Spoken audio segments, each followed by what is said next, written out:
no living memorial of human suffering. We have no sacred ground upon which the identity of our people has been founded. But that is not true with Garifuna. Yurimine constitutes ancestral land. Baliso constitutes sacred ground. So it seems to me that this is a history that we need to confront in a way that we cannot do elsewhere within the Caribbean, precisely because that kind of historical experience does not exist. We understand why, of course. Broadly speaking, throughout the rest of the Caribbean, Africa is an ancestral homeland. Europe is an ancestral homeland. Asia is an ancestral homeland. So for the vast majority of Caribbean people, the ancestral homeland lies outside of the Caribbean.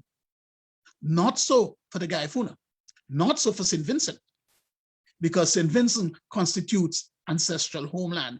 In that sense, it seems to me that in writing a history of the legacy of reparations and of Châteauguay, it is to understand and to bring to the forefront the central place that St. Vincent plays within that history. And what the meaning of the return to St. Vincent, the value that this carries to the Garifuna people, and the value that they bestow necessarily upon Baliso as a place of grief, as a place of mourning, as a place of death, as a memorial to a history that stands shorn of any kind of, there's no kind of clothing that could hide the fact that we have dry bones crying in the wilderness.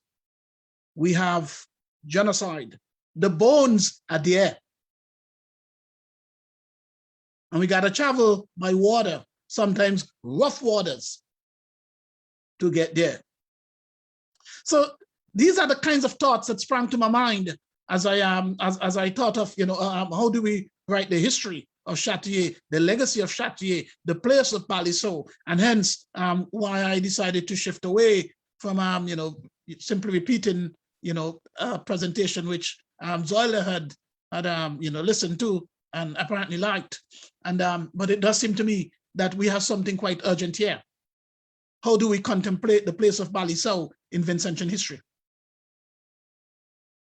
And that is not a question which we have ever asked before. And it seems to me it's not necessarily a question I can answer, but it's a question that deserves to be asked and which collectively we can begin to attempt to answer, because it's an ongoing confrontation, an ongoing engagement, the meaning of Baliso to the Garifuna people. So one of the ways in which I decided I could frame this is that we can see that you remain, or if we sometimes we got to use the Garifuna lexicon to demonstrate our respect to that history and Baliso, that they exist in two worlds. They exist both within the history of the Garifuna and the cosmology of the Garifuna. It is essentially a transcendent position, because when we, if we generally look at the history of the Caribbean, it's a secularization, it's a secularizing process. Human beings acting upon the world acting upon human beings, and trying to make sense of that universe within which we do great things to one another or do terrible things to one another. This is what I mean when I speak of the history existing as a specific universe within which human beings function. But for the Garifuna, this is not simply history. This is also cosmology. And what do I mean by cosmology? And I'm referring here to the meaning which people attach to place, and the relationship between that place and their sense of themselves within a broader universe linked with divinities. So the idea of ancestral presence, the idea of the communion with the spirits, the communion with the divinities, that the land itself is sacred. This is something that is absolutely special in the Garifuna telling of their historical experience. We don't tell Caribbean history in that fashion. But the Garifuna's historical experience and their capacity to remember over 200 years, the place of exile, the place of genocide, these became wrapped up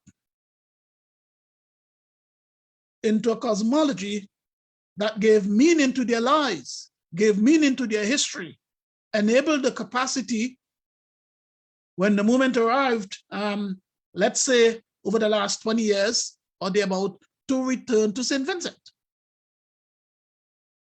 So it seems to me that what we have to do as we think of the Garifuna history is to see that we are not simply speaking of history.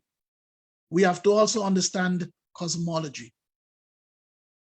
And in that way, if we speak of the legacy of Châteauguay, it is to recognize that there's a new wrinkle that Châteauguay has added to the Caribbean historical experience. And that wrinkle has to do with seeing sacred space as part of what it means to be Caribbean people. And in the instance of St. Vincent, we are indeed quite special because the Garifuna and Châteauguay have conferred upon us that sense of sacredness. So for me, what we have with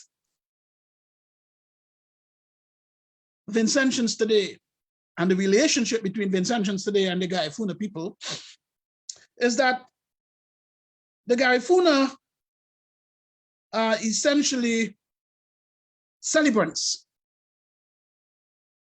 in this ritual of mourning, ritual of love, ritual of veneration. Not celebrants in a carnivalist sense, okay, but as communicants in a mass, where you go to mass and you recognize that you have to commune with the divinities. So in that sense, in terms of the mindset, the mentality that the Garifuna bring to St. Vincent, they constitute celebrants in a holy kind of,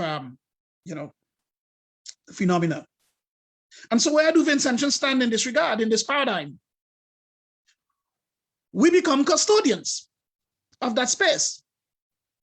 And this is an incredible thing, that to be custodians of space, because nowhere else do we see that particular relationship existing, that we are called upon to recognize that we are here now, exercising dominion over territory which was once the territory of the Garifuna people. And we also have to recognize how these histories intersect. You know, in that paper that I presented, from villain to hero, the reinvention of Châteauguay. One of the most astonishing moments in that conference was a Garifuna woman whom I had known for many, many years, but I had not known that she was Garifuna. And I was sitting with her, and I think, Dr. Fraser was sitting next to me at the time, and she began to tell me a story that she had a stone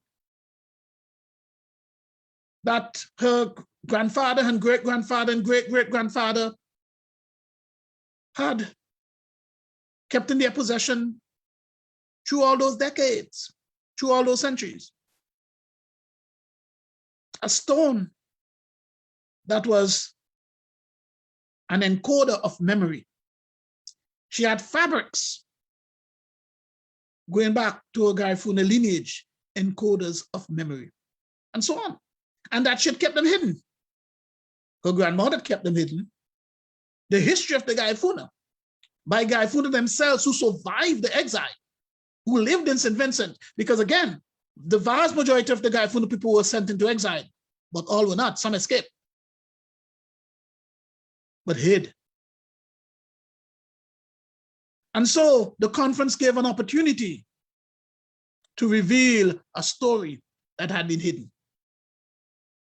And so we have these intersecting memories, what I would call rivers of memories of our Garifuna brethren coming from South America. And those who remain in St. Vincent, re-emerging, and these histories are intersecting. So how do we tell those stories? And at St. Vincent's and modern Vincentians' own place within this narrative, how do we intertwine all three of these stories together? And so for me, the place of Baliso is perhaps the single most important reference point that we can all use to confer upon those rivers of experience a kind of collective assurance that all of us together embrace that history. And that all of us together can see Baliso not simply as a place of grief, which it would always be, but also as a place of sacrament. And so to make that so, then the privatization of Baliso has to be transformed into publicly owned property. So this is a historic kind of responsibility that we have. We either embrace it or we abandon it. If Baliso is to have any meaning in the history of the Garifuna people and the history of St. Vincent as a whole, it must be that we embrace our role as custodians, because this is a new experience for us. And it is fair to say that most Vincentians don't even think in this fashion, recognize this kind of phenomena that exists no place else in the Caribbean. And so this is not the kind of presentation that Zoila was expecting, but it is the kind of presentation I feel compelled to give. That there's a deficit in the way we tell our story. And that deficit is sitting right there in Baliso. So we need to reclaim Baliso as part of the Vincentian story. We need to reclaim Baliso as part of our custodial role over sacred space. And we need to, in a sense, embrace the idea that of the many things which might be unique about St. Vincent and the Garifuna people, one which sets us apart within our broader Caribbean umbrella is the idea that St. Vincent is ancestral land and Baliso is sacred space.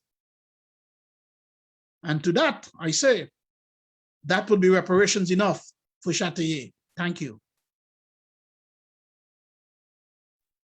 Thank you, Dr. Denny, for that presentation. You said that it's not a presentation that Zoila was expecting, but I'm sure that she was pleased. And I'm going to call on her. Zoila?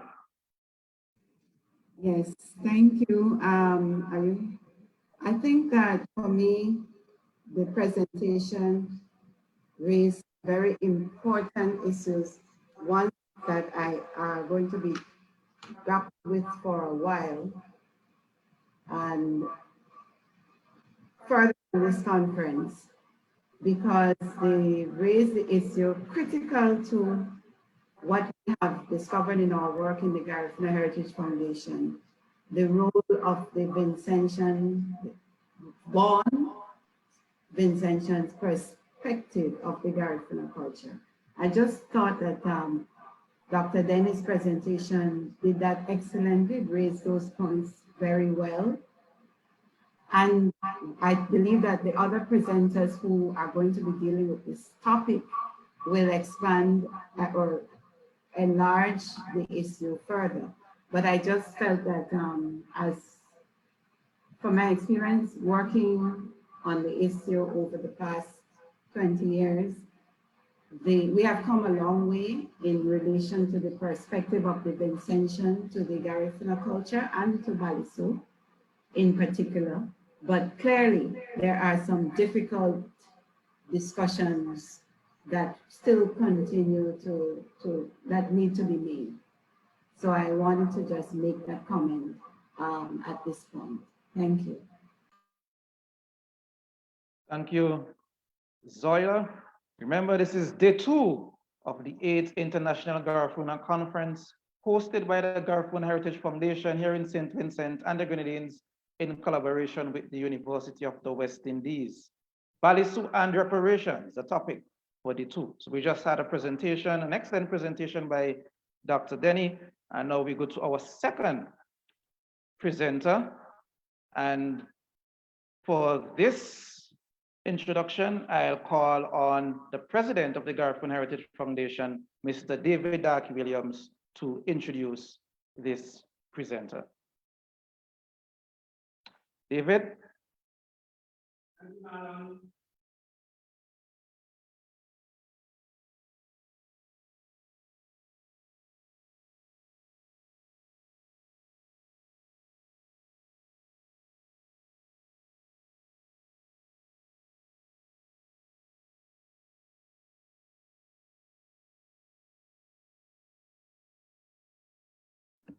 David, Darky, sorry, you need to unmute yourself.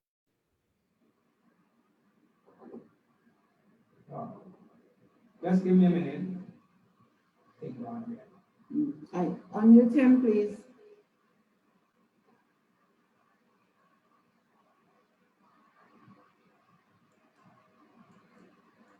Okay, are you ready?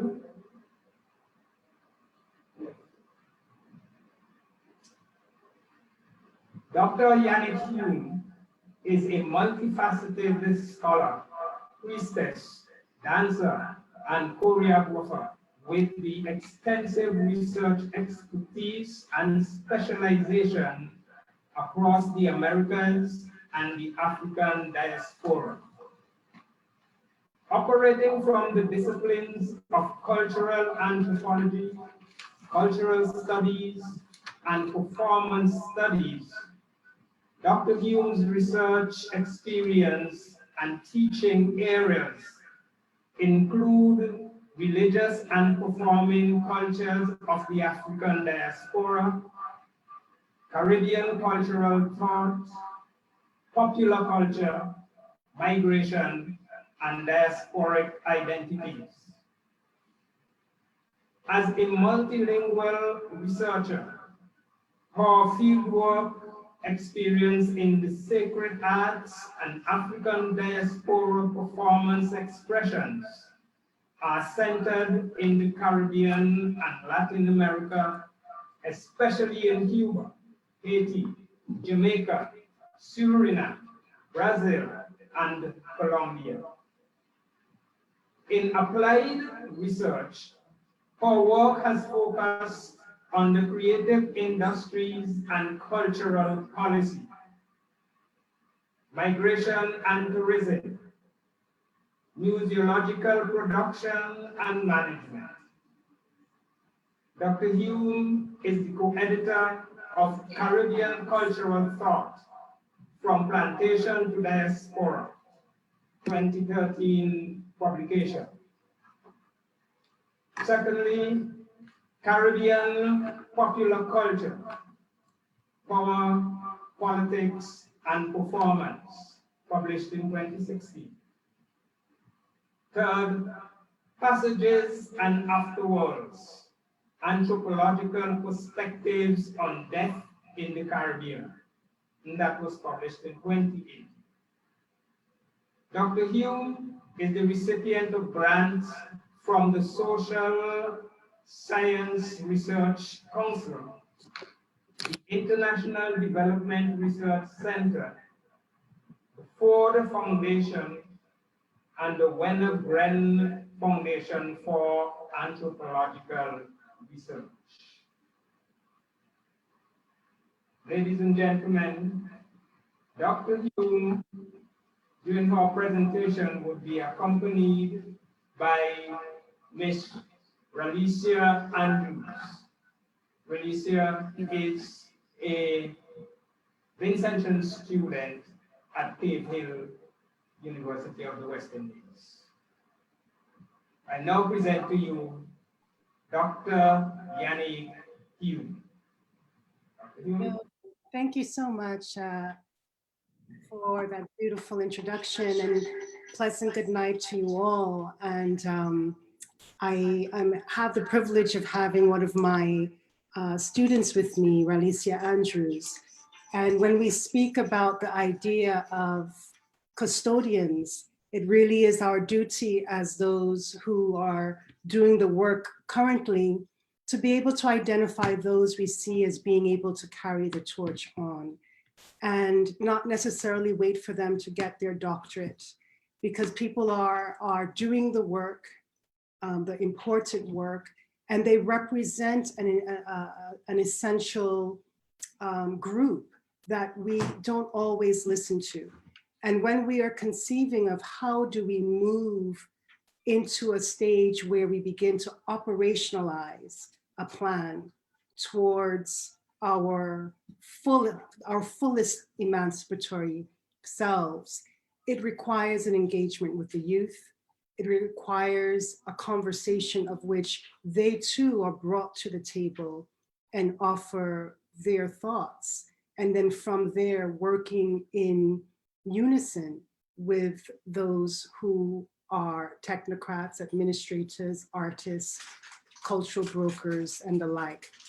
And so I turn the first part of this presentation on Baliso to my student, Ralicia Andrews. But before that, I do want to extend my gratitude to the Garifuna Heritage Foundation, which have hosted me on 3 occasions.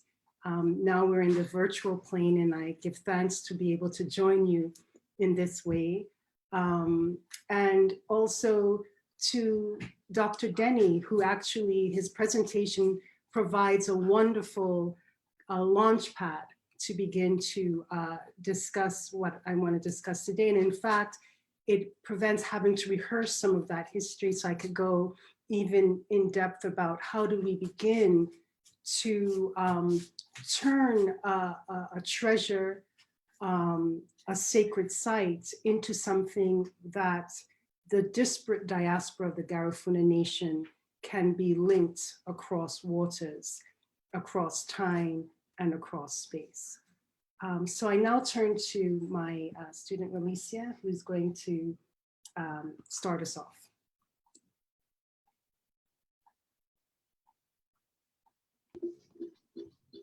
Hello.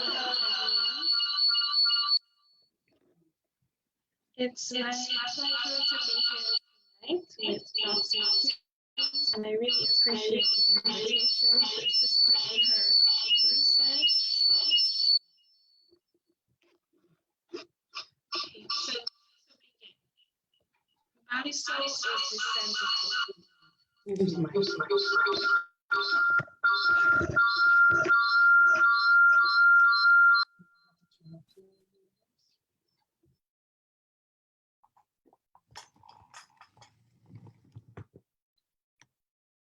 my apologies.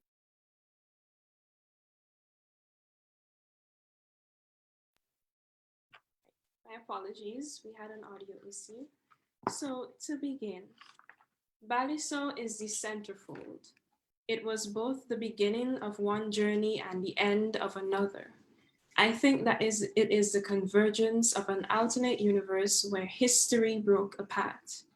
Here we have people of Belize, Honduras, Guatemala, Nicaragua, and so on, with rich aspects of history and culture, while what is considered to be the origin of said culture is bare and brittle. Realistically, nothing is left but the fingerprints and footprints embedded in the earth that my ancestors once traveled, once danced on, once sang on, hunted on, once married on, mentally, physically, spiritually, and culturally. Garinago worldwide still suffer from racism, human rights violations, and in some cases, our ethnicity is still not recognized on a census. So much of our history has been dismembered that the recognition of Baliso as sacred land is vitally important for the sustainability of our culture. Essentially, the act of reclaiming Baliso is a gift to humanity in the face of inhumanity.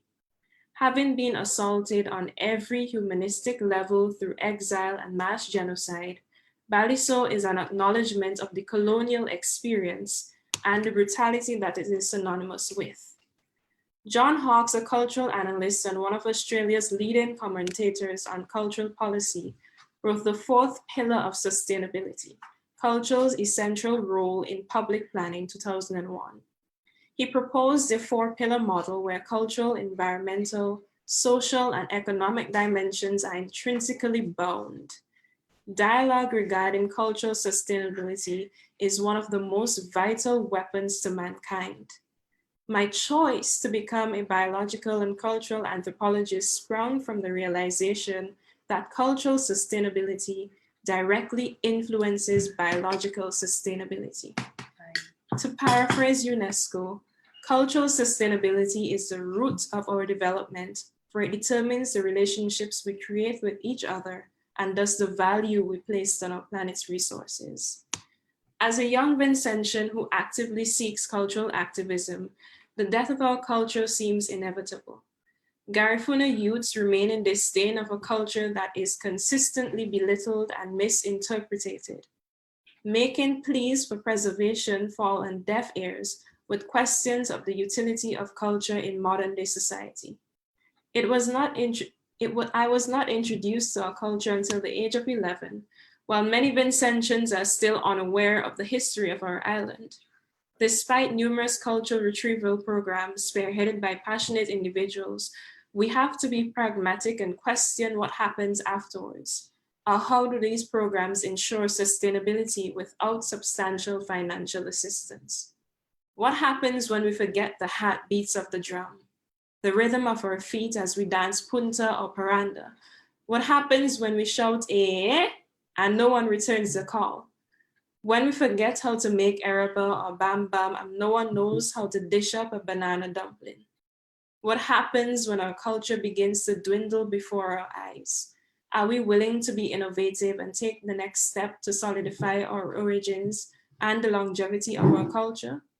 Sustainable tourism is envisioned as tourism that meets economic and social needs while maintaining cultural integrity and biological systems.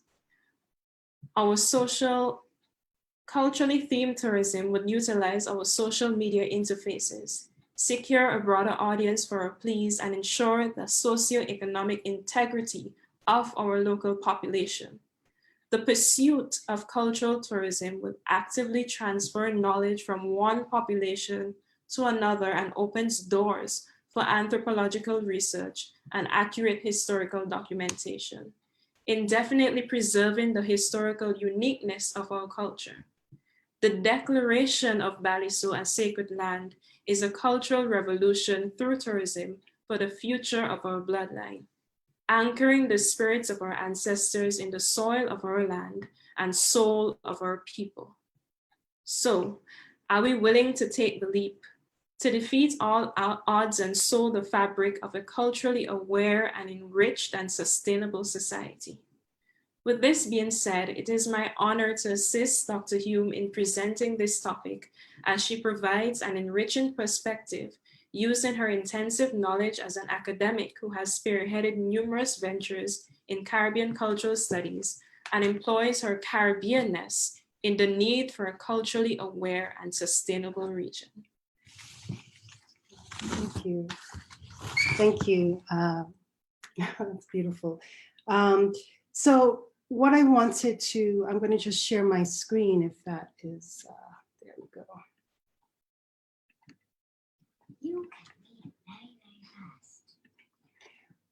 So what I wanted to share with you today is also to think about how do we move the pendulum forward. And I know given our current dispensation and situation with a global pandemic, the idea of tourism seems obsolete, or it seems rather strange that in this moment in time, something that is predicated on travel would be something that's proposed.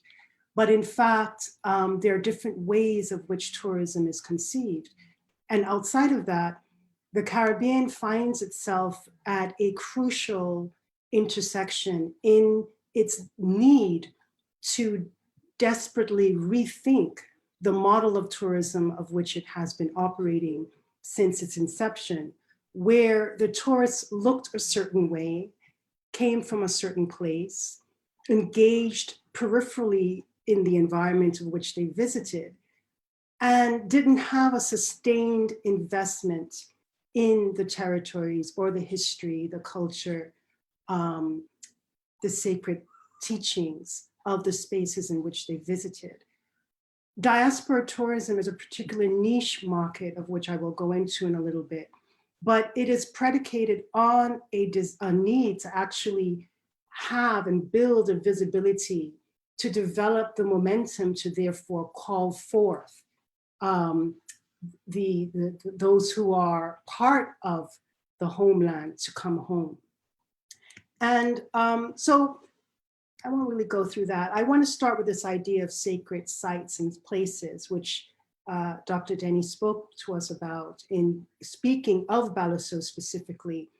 And in my keynote address in 2018 to this colloquium, I discussed Balaso more in depth in terms of a sacred space. And I just summarized some of the qualities of which sites that are deemed sacred hold, and the ways in which particularly the politics of identity and meaning gets inscribed within these spaces, but that these spaces are also not devoid of power struggles, not devoid of questions around legitimacy. They're structured in multicultural settings with many people oftentimes vying for what it will then mean for them or their particular community. Balaso stands apart in many ways in that it is consecrated land. We all know that within the tradition of mortuary rites within the Caribbean, the burial of one's kin in the land took the land out of circulation. That's a decree that is part of the cosmology of many of our sacred systems. So the fact that it could go up for sale is quite not only just ironic or paradoxical, but it actually, within the code and the cosmological code that orders many of the sacred universes of Caribbean people, it is mute because one cannot sell that which the ancestral hold. But how do we galvanize a support for that? Part of some of our struggles in actually moving is the Christian ethos that at times doesn't always leave room for African ancestral veneration practices. And so what we find is a kind of battle of minds in terms of, oh, that's just some kind of backward thing, as opposed to recognizing what do these cosmologies teach us about land and its sacrality, about land and notions of belonging, about land and the ways in which the dead consecrates it, land and the ways in which it embodies the very essence of who we are as a people. In the Caribbean, in fact, there are several sacred sites that are declared, and none with this history that Balaso holds, but there are sacred sites that have been declared and listed within the National Geographic listing. Some of them, the ones that are actually on that listing, I've included in the slide here, and I've broken them into countries. So Belize, Cuba, Dominican Republic, Haiti, Puerto Rico. What's particularly interesting is that the majority of these sites are part of the built colonial heritage of the colonial, the built colonial heritage of that legacy of enslavement. So La Basílica Santuario de Encobre and Rincón in Cuba, but you have certain ruins like of Altunja, which is of an indigenous ruin. So a sacred site that is natural, right? The ones in the Dominican Republic, again, are linked to churches or basilicas. But in Haiti, interestingly enough, all but one of the sacred site is actually a site that is in nature. There may be a shrine space built around it, but there are spaces of which are naturally occurring, meaning that there isn't the physical structure that has been placed on them came after as a means of safeguarding and kind of defining the space, if you will. But these are spaces of which the narratives around mystical narratives of milagros, miracles, of miracles happening in these spaces, of sightings, of spaces of which divinities came down and inhabited the bodies of devotees. And in response, these spaces become actively engaged as sites of pilgrimage that not only calls forth those who are living in the country, but certainly a host of people who are living outside of the country who are practicing Vaudisson, and also those who are interested, curious tourists from Europe, from North America, from Asia, who come to these sites of majestic beauty. And in Puerto Rico, Cajuana is a ceremonial indigenous heritage center. And I think when we look comparatively, and that's why I always impress on my students, impress on whenever I have an opportunity to speak with the public, the need to not have blinders on when we're talking about the region, because we learn so much from each other. What are other sites doing? What are some of the issues that other spaces face? And what is the singularity? What are the stories that we have? And the case of Baliceaux, there is a fascinating singularity to its history that Dr. Denny went through so beautifully. Part of that also is the idea of this notion when we think about the diaspora and we think about what Stuart Hall says about the Caribbean being the truest and the purest diaspora, as for no one in this region can claim indigenous status, but or actually come from here. And it's not actually correct, because not only is there a Baliceaux, the Garifuna culture, not only just culture, but the people itself emerged from the Caribbean, from the meeting of Africans and Kalinago. So it is an ethnicity, it is a culture of people that one could say are the truly indigenous people of the Caribbean, because they don't come from anywhere else. They were created out of the historical constellation of forces that brought different people together, creating this new Afro-Indigenous identity. And there are things within with the model of diaspora tourism, which requires this notion of narrative. And how do you use not only just the history, but the mythology, the cosmology, the identity of site-specific spaces, but also the histories around those spaces and the narratives around those spaces to then build a following, to kind of attract people. The diaspora, the Garifuna nation don't need those narratives in the same kind of way, but they do help in terms of building a sense of consciousness and a sense of desire to claim something that is truthfully yours in St. Vincent itself. So in fact, while one might say, well, why not do this in Hopkins or Dangrida or on Punta Gorda and somewhere else, the site of reverence, and the site of reference has to be Yorme, because this is where the history commences. Balusseau, of course, being part of that. But I would suggest that Balusseau be maintained as a site of deepest reverence. And there are ways in which we could perceive of how that, or conceive of how that reverence is maintained, because it is a ceremonial ground. It is burial ground. It is sanctified land. And that has to be taken into consideration when any kind of project is thought of in terms of how this land gets treated. So when we think about the sustainable tourism framework, there's the economic, the environmental, the sociocultural, having to come together, ensuring long-term profitability, attractiveness, ensuring that there's an improvement of the well-being of locals, and as well as resource management and so forth.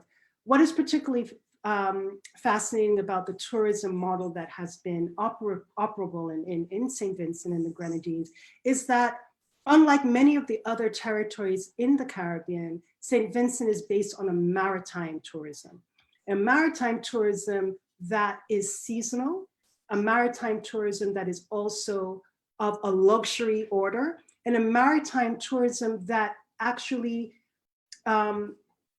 limits the amount of deep interaction of tourists with local populations. And I speak specifically of the yachties that have their boats, who may buy items in a local shop in Bequia, 3/4 of which are imported from France and Syria and Dubai and other places.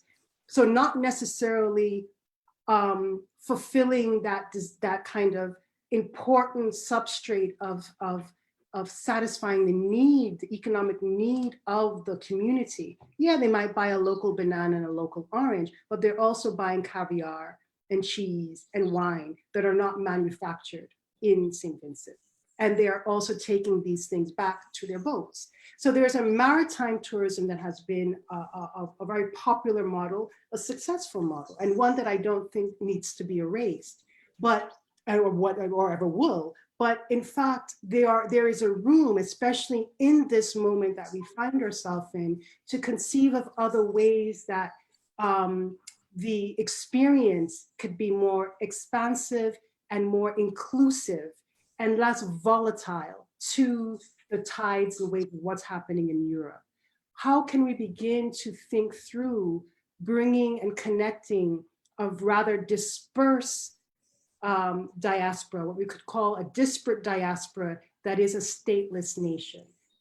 So the Garifuna actually have a really, they find themselves in quite a quandary or conundrum, because while they may be Belizean nationals, citizens of Honduras, citizens or resident aliens of the United States, they occupy a marginal space, peripheral space within the broader matrix of those societies. And so the pull to return to home in some way is one that could be capitalized on. Everyone wants to feel that they belong somewhere, right? And in that desire to connect to that somewhere, I brought to, I'm not sure what's happening there. I was brought to this idea of my first, or remembrance, if you will, recollection of my first visit to the African continent, as it was related for work, but then I extended and visited different places in Senegal and Ghana primarily. And the visit to the slaves ports, if you will, the castles of Cape Coast and Elmina, and also Gorée Island. Now, for anyone who've been to Senegal and have taken that trek by boat from Dakar to Gorée Island, and anyone who's been on the mainland and St. Vincent have taken that trek from St. Vincent to Balasso, there is a similar longing, a similar what is called poetics of nostalgia that links this desire for reconnection, this desire for a reclamation of self through a walking through history and an understanding of history, and a reconvening of our disparate, alienated cultural self, and reconnecting with something tangible like the land, even though it may have been the last source of our footing, that the door of no return, coming back and seeing that door of which you have returned to. In many ways, when you're conceiving of a project that is built around a diasporic tourism, it's tapping into that very poetics of nostalgia, building into that very question of the articulations of belonging, the myth of return, and actually actualizing that in something that is embodied, right? An embodied experience of turning Balasso not so much into a site that you end up putting infrastructure, maintaining, there has to be some amount of infrastructure to receive visitors, but maintaining its rawness, for lack of a better word, and allowing it to be a site of pilgrimage. But then using the mainland of St. Vincent, which we see in most of the colonial archives as being called, wrongly called a Carib, but I would say a Kalunago Republic. So it's no small feat that Africans and African indigenous people in St. Vincent only had to survive 37 years of slavery. But that 37 years was due to the hard-fought years of war and battle on those fields. And so these sites of memory, what we call lieux de mémoire, are also part of the ways in which you tap into the emotive register of diasporic tourism, because it is based on that tapping into what people are longing for and being able to mobilize with it. So diasporic tourism is characterized by short occasional visits. When I've explored this model, this has been part of a the first iteration, a research project that was part of Dominican Republic, Suriname, Jamaica, and Guyana. And in interviews with people in those contexts, they use or saw this model as being useful in terms of not only reconnecting with the homeland, but also sending their children to learn. It's a different scenario in the case of St. Vincent, in which it's not as though Garifuna will learn of themselves necessarily in coming to St. Vincent, but they teach and they give of themselves and receive from the land, receive from the history, receive from what is embedded in the space, also information. It's a bilateral exchange that could happen. There's a negotiation of cultural identity. There's a means of educating children, not just in the diaspora, but also in the homeland, this sacred homeland. A means of developing partners and markets.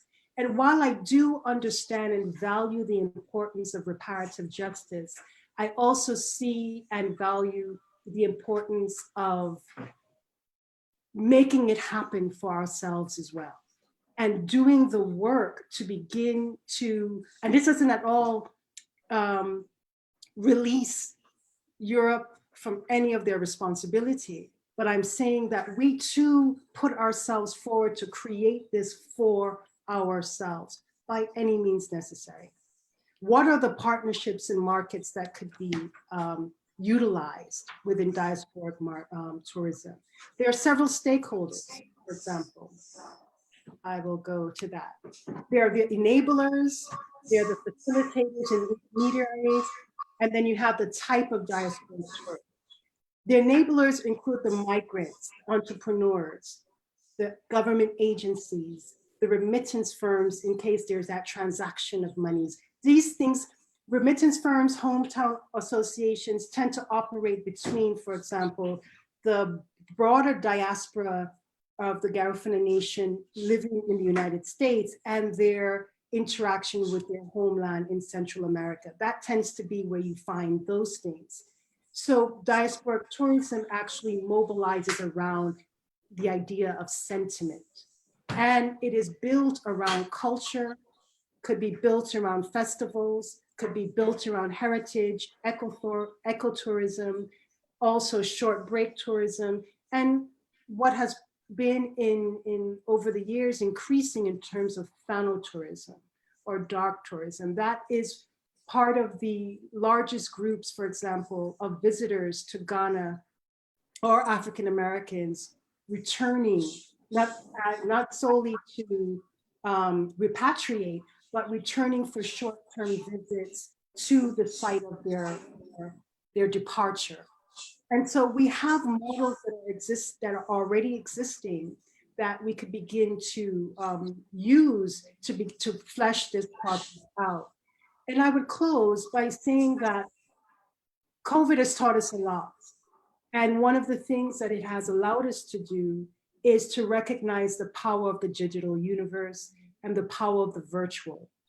And there are many Garifuna youth in St. Vincent, in Belize, in Honduras, in Nicaragua, in New York, in the Bronx, in Brooklyn, in LA, who have narratives and stories, who have a smartphone that they can to upload an event that they go to. Part of the things in terms of building a diasporic tourism platform is through the digital universe first, is through being able to map the diaspora, map its activities, is through creating virtual tours of the November 19th settlement celebrations, of the celebrations in Greg's, of the foodways, allowing those who are spending numerous hours on their devices to create content for virtual databases that could be accessible and utilized to keep these communities in contact until physical face-to-face contact is possible. We don't have to wait till this lifts, because in fact, this is the normal now. The virtual will maintain, even though as we move into more sociability in the months and hopefully year to come, we still won't get rid of this virtual platform because it's powerful and it's a means of which we could build greater visibility and also tap into those yearnings for connectivity between those in URMA and those further afield. Thank you very much.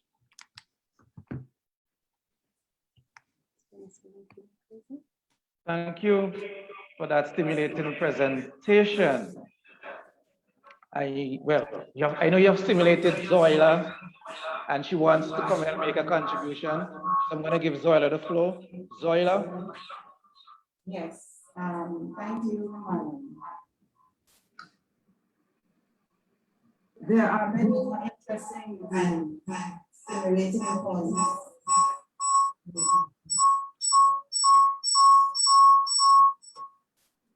Yes, there are many points raised in the presentation by Dr. Hume that I think will need to be unpacked in discussion or questions and hopefully in further action down the road.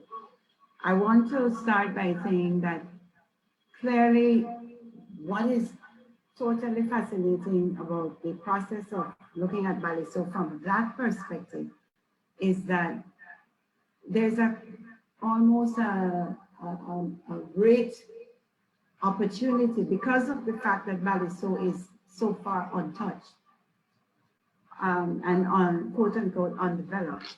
There is a great opportunity for exploring many options in as it were. And therefore, what would need to be confronted is a shift of perspective from traditional tourism as it plays out here, and what can be proposed as a new look at diasporic tourism. Certainly, I can attest to the fact that there is a tremendous interest in the diaspora in visiting Baliso on pilgrimage. We have seen an increase over the years in the number of persons who have come on pilgrimage to Baliso. And concomitantly, there's been a greater openness in St. Vincent and the Grenadines, and a greater awareness of the significance of Baliso to the diaspora. So I think there is a groundwork that is being laid, but clearly much more will need to be done. And the issues raised in terms of all the practical ramifications as raised by Dr. Lim in her presentation could certainly form the basis of months and years of work in the future. So I really want to thank Dr. Lim for that, and Ralicia Andrews for that fantastic presentation. Thank you, Zoila. And we had yesterday who presented at this conference, the new Minister of Tourism here in St. Vincent and the Grenadines, the Honorable Carlos James. And in his presentation, he spoke about optimizing the historical and cultural interests and links between the Garifuna diaspora and the mainland St. Vincent, and your presentation certainly spoke to that quite well.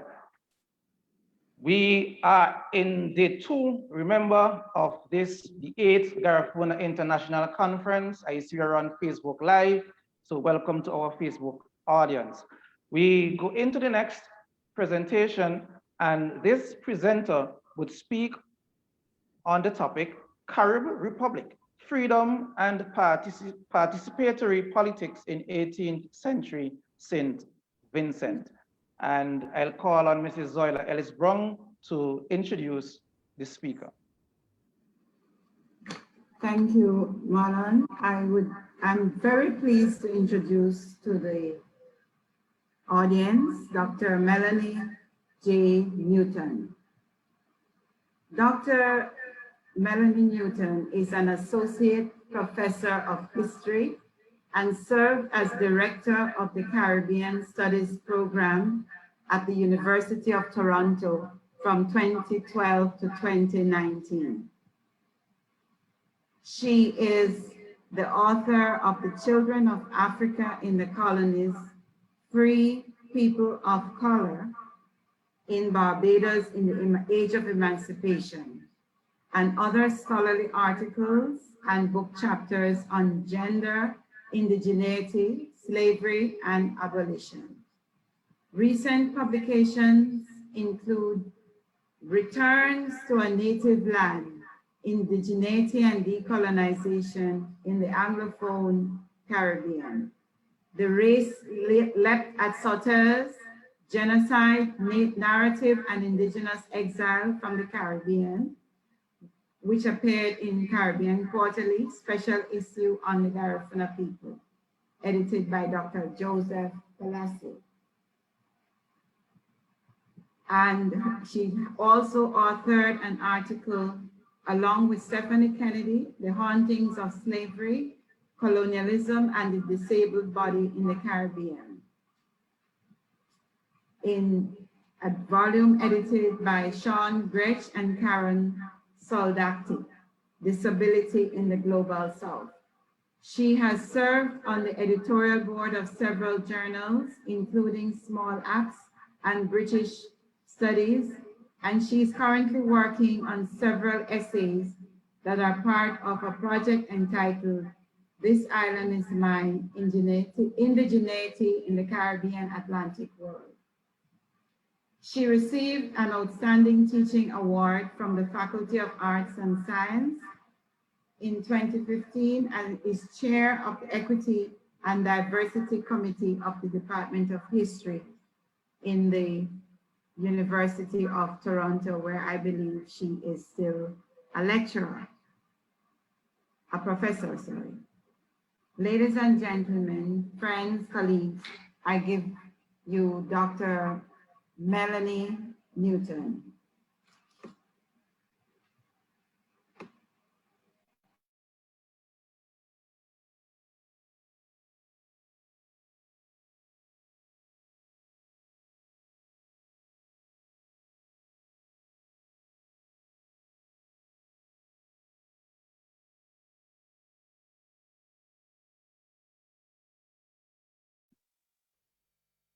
Okay. I am sorry, Melanie, you can now unmute yourself. Sorry.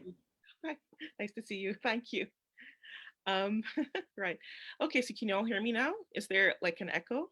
Although the echo is kind of nice because it sounds like it's a really big sort of auditorium that we're in. So it kind of a little bit recreates the experience of being in person. So thank you so much. It is lovely on, what is for all of us, I think, a very challenging anniversary to actually be able to spend this time together, sharing these ideas. So I really appreciate the opportunity to be here.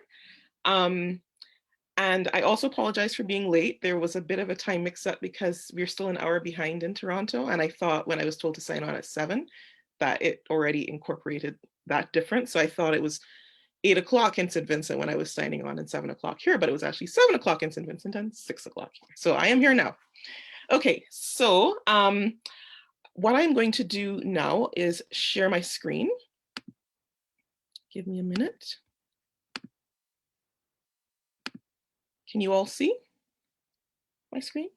Okay, and I'm also going to turn off my video because I personally find that extremely distracting. Okay, okay, so this evening, I want to, I appreciate I caught the end of Dr. Denny's lecture, and I also got to hear Dr. Hume's lecture. And I'm very glad actually that I was a little bit late because it allowed me to, I changed a little bit how I would set up this talk to really respond a little bit and to take on board some of their incredible insights. So thank you so much for the opportunity. And I want to start by saying that I'm very happy to join this conference from the territory of Toronto, that is the territory of several treaties between Indigenous people and European settlers. So this is the territory of the Dish with One Spoon, which is actually a land sharing agreement amongst different Indigenous nations that was reached in the region of the Great Lakes and in the territory on which Toronto, the University of Toronto and my own home sits in the pre-colonial period here. And it's also the territory of the Wampum Belt Covenant, which was a 1613 agreement between the Haudenosaunee Confederacy, or the Iroquois Confederacy is another name by which it's known, and the Dutch. So this is early in the colonial period in this region. And I start with that because what has sort of happened here in Toronto is that in the last few years, these acknowledgements of this history of Indigenous agreements and Indigenous understandings of land, it's become much more a part of official culture. Many events begin with land acknowledgements and so on. But there's not, I think, there's a couple of things missing from the way that that conversation has evolved in. One is a serious engagement with the history of slavery and what that means in terms of thinking through what some of these agreements mean and how we engage with them in the present. Were these agreements, was something like the Wampum Belt Covenant, it's quite clear that it was not entered into by the Haudenosaunee people as an agreement to use the vast system of plantation and enslavement, which was not as much of a system on this land where I sit, but it was the expansion of the plantation complex in places like the Caribbean that enable these European empires to amass the kind of wealth that would in the end help to dispossess Indigenous people across this hemisphere, whether or not plantations and slavery were the dominant mode of cultivation or conquest where they happened to be. So that history of slavery is really central to any understanding of indigeneity in this hemisphere. And there are ways in which that conversation is happening at this conference that are really quite unique and quite important. So I've been really thinking through that and what it means for the place where, like the fact that I'm thinking about the history of the Garifuna and the part of the Caribbean where I am from, and the place where I now live, and what those kinds of transnational relationships and histories mean when you think them through together. So this is part of a process of, I think, a useful word for thinking this through would be the term groundings, which a term I was just discussing with one of my students here. You know, the Rastafari concept of groundings, which Walter Rodney, the Guyanese historian Walter Rodney, so powerfully used in his rethinking of decolonial Caribbean politics. And so my talk today is really part of that effort to really rethink the colonial history of the Caribbean and move to, as we think about this question of reparations, part of that has to be really truly understanding how we got here and understanding how protean, how much that colonial legacy and its ideas and its sort of impulse to exploit and its impulse to destroy, how easy it is for that project to constantly reassert itself, even at moments when we think, you know, we're really getting to a point of overturning and challenging that history. So this evening, I really want to think about some of the legacies of that history in terms of even the kind of terminology that we use, that we have available to us to think about our history in the Caribbean. So I'm going to be looking at terms like, so that the title of the paper comes from this quotation, which is quite well known to people in this field from a French missionary, Père Labat, in 1700. And he described the island of St. Vincent as, quote, the center of the Carib Republic, the place where the savages, I apologize, this is a lot of colonial language, the place where the savages are most numerous, Dominica not approaching it. And as Dr. Hume pointed out, she just mentioned this, this quote in passing, and it's a really problematic and inaccurate way of thinking about how Indigenous people in the Lesser Antilles would have understood their relationships to each other, their relationships to land. And what I want to do this evening is, first of all, to really look at some of those colonial formations of thinking about politics, thinking about land, and then really start to think, what evidence do we have for understanding what might have been radically different understandings of how one relates to land and how one relates to members of one's own community and how you set up structures of politics within the Indigenous communities in St. Vincent. And I think this is a real challenge now as we sort of unpack this colonial history to really develop a richer picture of these other historical legacies that Afro-Indigenous Caribbean history has left for us about how we might imagine, how we might organize the world differently going forward. So I want to start with some of these erasures, right? So there's a way in which colonial history maps out the social structures and political structures and community relationships of colonized people, both literally in maps, in cartography, but also in words. So, and in other kinds of images. So that there's a sort of mutually reinforcing effort on the part of those who produce these kinds of documents. First of all, to present themselves as experts, to sort of gloss over the aspects of these societies that they actually don't understand, right? So to present themselves as authorities and pretend that they know more than they do. So there's that, right? So there's a certain insecurity. But at the same time, there's a more sinister goal here, which is to create a paper trail in which those deeper and richer understandings of how people actually organize their societies actually never get discussed. So that term, you know, Carib Republic, really glosses over, in fact, a whole set of complicated relationships that are about politics that are internal to indigenous society in St. Vincent at the end of, at the turn of the 18th century, and that the constant repetition of that term allows subsequent generations of colonial authorities to continue that act of erasure, simply dismissing Afro-Indigenous forms of social and political organization, or encapsulating them or summing them up by using a European term of reference, the Republic, that calls up a whole set of other things that don't really tell you anything about internal dynamics within Indigenous societies. And this this is sort of captured, the way that this happens in map making is captured in this really famous quote from an English poet in the early 18th century, talking about some of these very famous map makers and authorities, quote unquote, on Africa at the time. And so this little poem, I'm just going to read it out.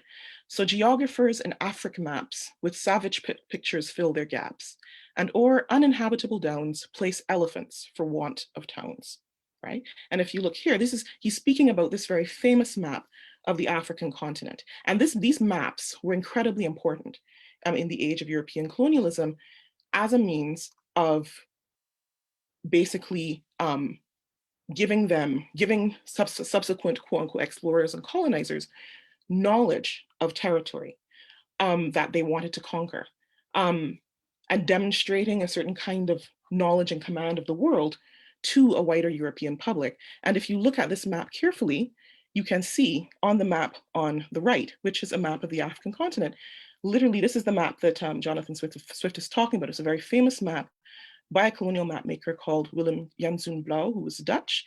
And it shows the African continent. It's quite visually appealing, as these maps often were. It was a way of making colonialism seem quite beautiful. But what is filled in, as you see here, if you look carefully, you will see literally elephants, where they have no idea as what might be there, right? And there's a way in which, when we think about the Caribbean and the Americas, there is a similar kind of filling in of nonsense, basically, for the spaces where these Europeans do not know what is actually there, and to make it seem as though what is actually there really doesn't matter. You can just put some kind of placeholder there and ignore the full complexities. So the map that is in the background is actually one of the earliest Dutch maps of the Americas. And it's also by Blauw. And these Dutch map makers had this style where they would have down the side, and it's the images on the side that are really important here. So you'd have these images that were these sort of ethnographic representations of the local people, their styles of dress, right? And they were very pretty, very colorful, very richly detailed, and incredibly racist and stereotypical. But they created, and this is the complex thing about them, they create a record of acknowledgement of people's presence. And nowhere on these maps, and there are a number of them by other map makers as well from this period of the Americas with this same kind of style, and nowhere will you ever see, and these are maps from the early 17th century, at the same time that the English, the Dutch, and the French are really engaging with the indigenous people of the Lesser Antilles, and none of these maps ever shows the people of the Lesser Antilles. It's like they're not there. So they're not even elephants, right? For want of towns. There's a complete erasure of indigenous people in the Lesser Antilles, even though at the very moment that these maps are being produced, this is actually the zone of most intense engagement between Europeans and indigenous people in the Americas. So these maps are part of a process where Europeans are deeply engaged in struggles for power in trade with indigenous people, but are also erasing them in the archive that they're creating of what they are doing in the Americas. So this map, which I'm not going to spend, these two maps, so this is at the top, this is one of the earliest European maps of the Caribbean, and it's by an Italian at the Spanish court. It's from 1511. His name was Peter Martyr in English. And the most incredible thing about this map, so this is based on his conversations with sailors who came back from the Americas, So this is a map he drew based on their descriptions of their voyages and the logbooks and so on. And what you'll see here is that the territories of the Greater Antilles and the coastline of Central America is fairly well mapped out, right? But then the territory of the Eastern Caribbean, it's, again, not even elephants, nothing there. There are these like little dots, you know, and you might think, well, maybe he just didn't know, but it's very clear from the text that accompanies this. And this is it's a text called The Ocean Decades by Peter Martyr. The text that accompanies this map from 1511 is actually extremely detailed, island after island, how close they are to each other, how far apart. So there is a clear understanding in this period at the Spanish court of what the relationship between these islands, but there is a real desire not to acknowledge the presence of people in the Lesser Antilles, even in this early period. And this really, a century later, in this other map by Willem Blauw, what you see is that all that space has been filled in. And all of the territories, what is interesting about the Lesser Antilles is that it is one of the places in the colonial Americas where Europeans really go out of their way to impose European names as universally as possible. Unlike the Greater Antilles, where you do have a lot of indigenous place names, so names for Cuba, Jamaica, lots of place names within Greater Antillean territories, and even in places like Puerto Rico. The colonial name for Haiti was Saint-Domingue, but the country was renamed Haiti at independence, and the name Haiti was known in the colonial period. And there are other names for the island of Hispaniola, like Quisqueya, the name for Puerto Rico, Borican. These are indigenous names that continue to be used, at least colloquially, if not officially, throughout the colonial period. But there is a really concerted effort in the Lesser Antilles to erase that indigenous landscape of names, so that you do have a number of smaller islands in the Lesser Antilles that have their original indigenous names, but all of this larger islands that are marked out quite early on for potential plantation expansion are renamed with European names, right? Including St. Vincent, including Urumé, which is renamed St. Vincent, even before Europeans have actually managed to make any real claim to the island.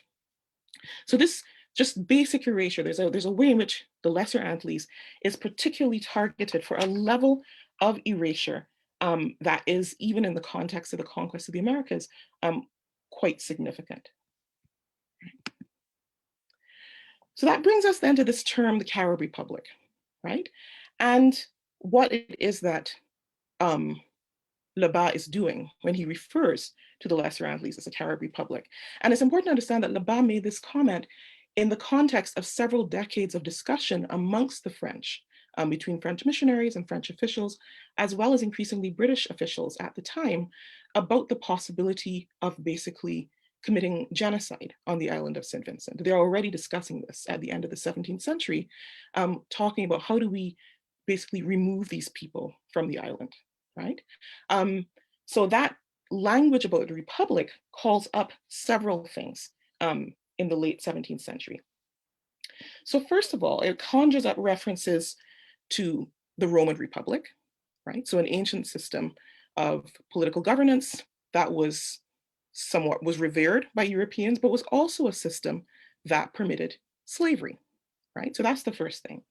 The second thing that it calls up was this racialized system of governance in the Spanish Empire at the same time, which divided Spanish colonies in the Americas into two republics or repúblicas.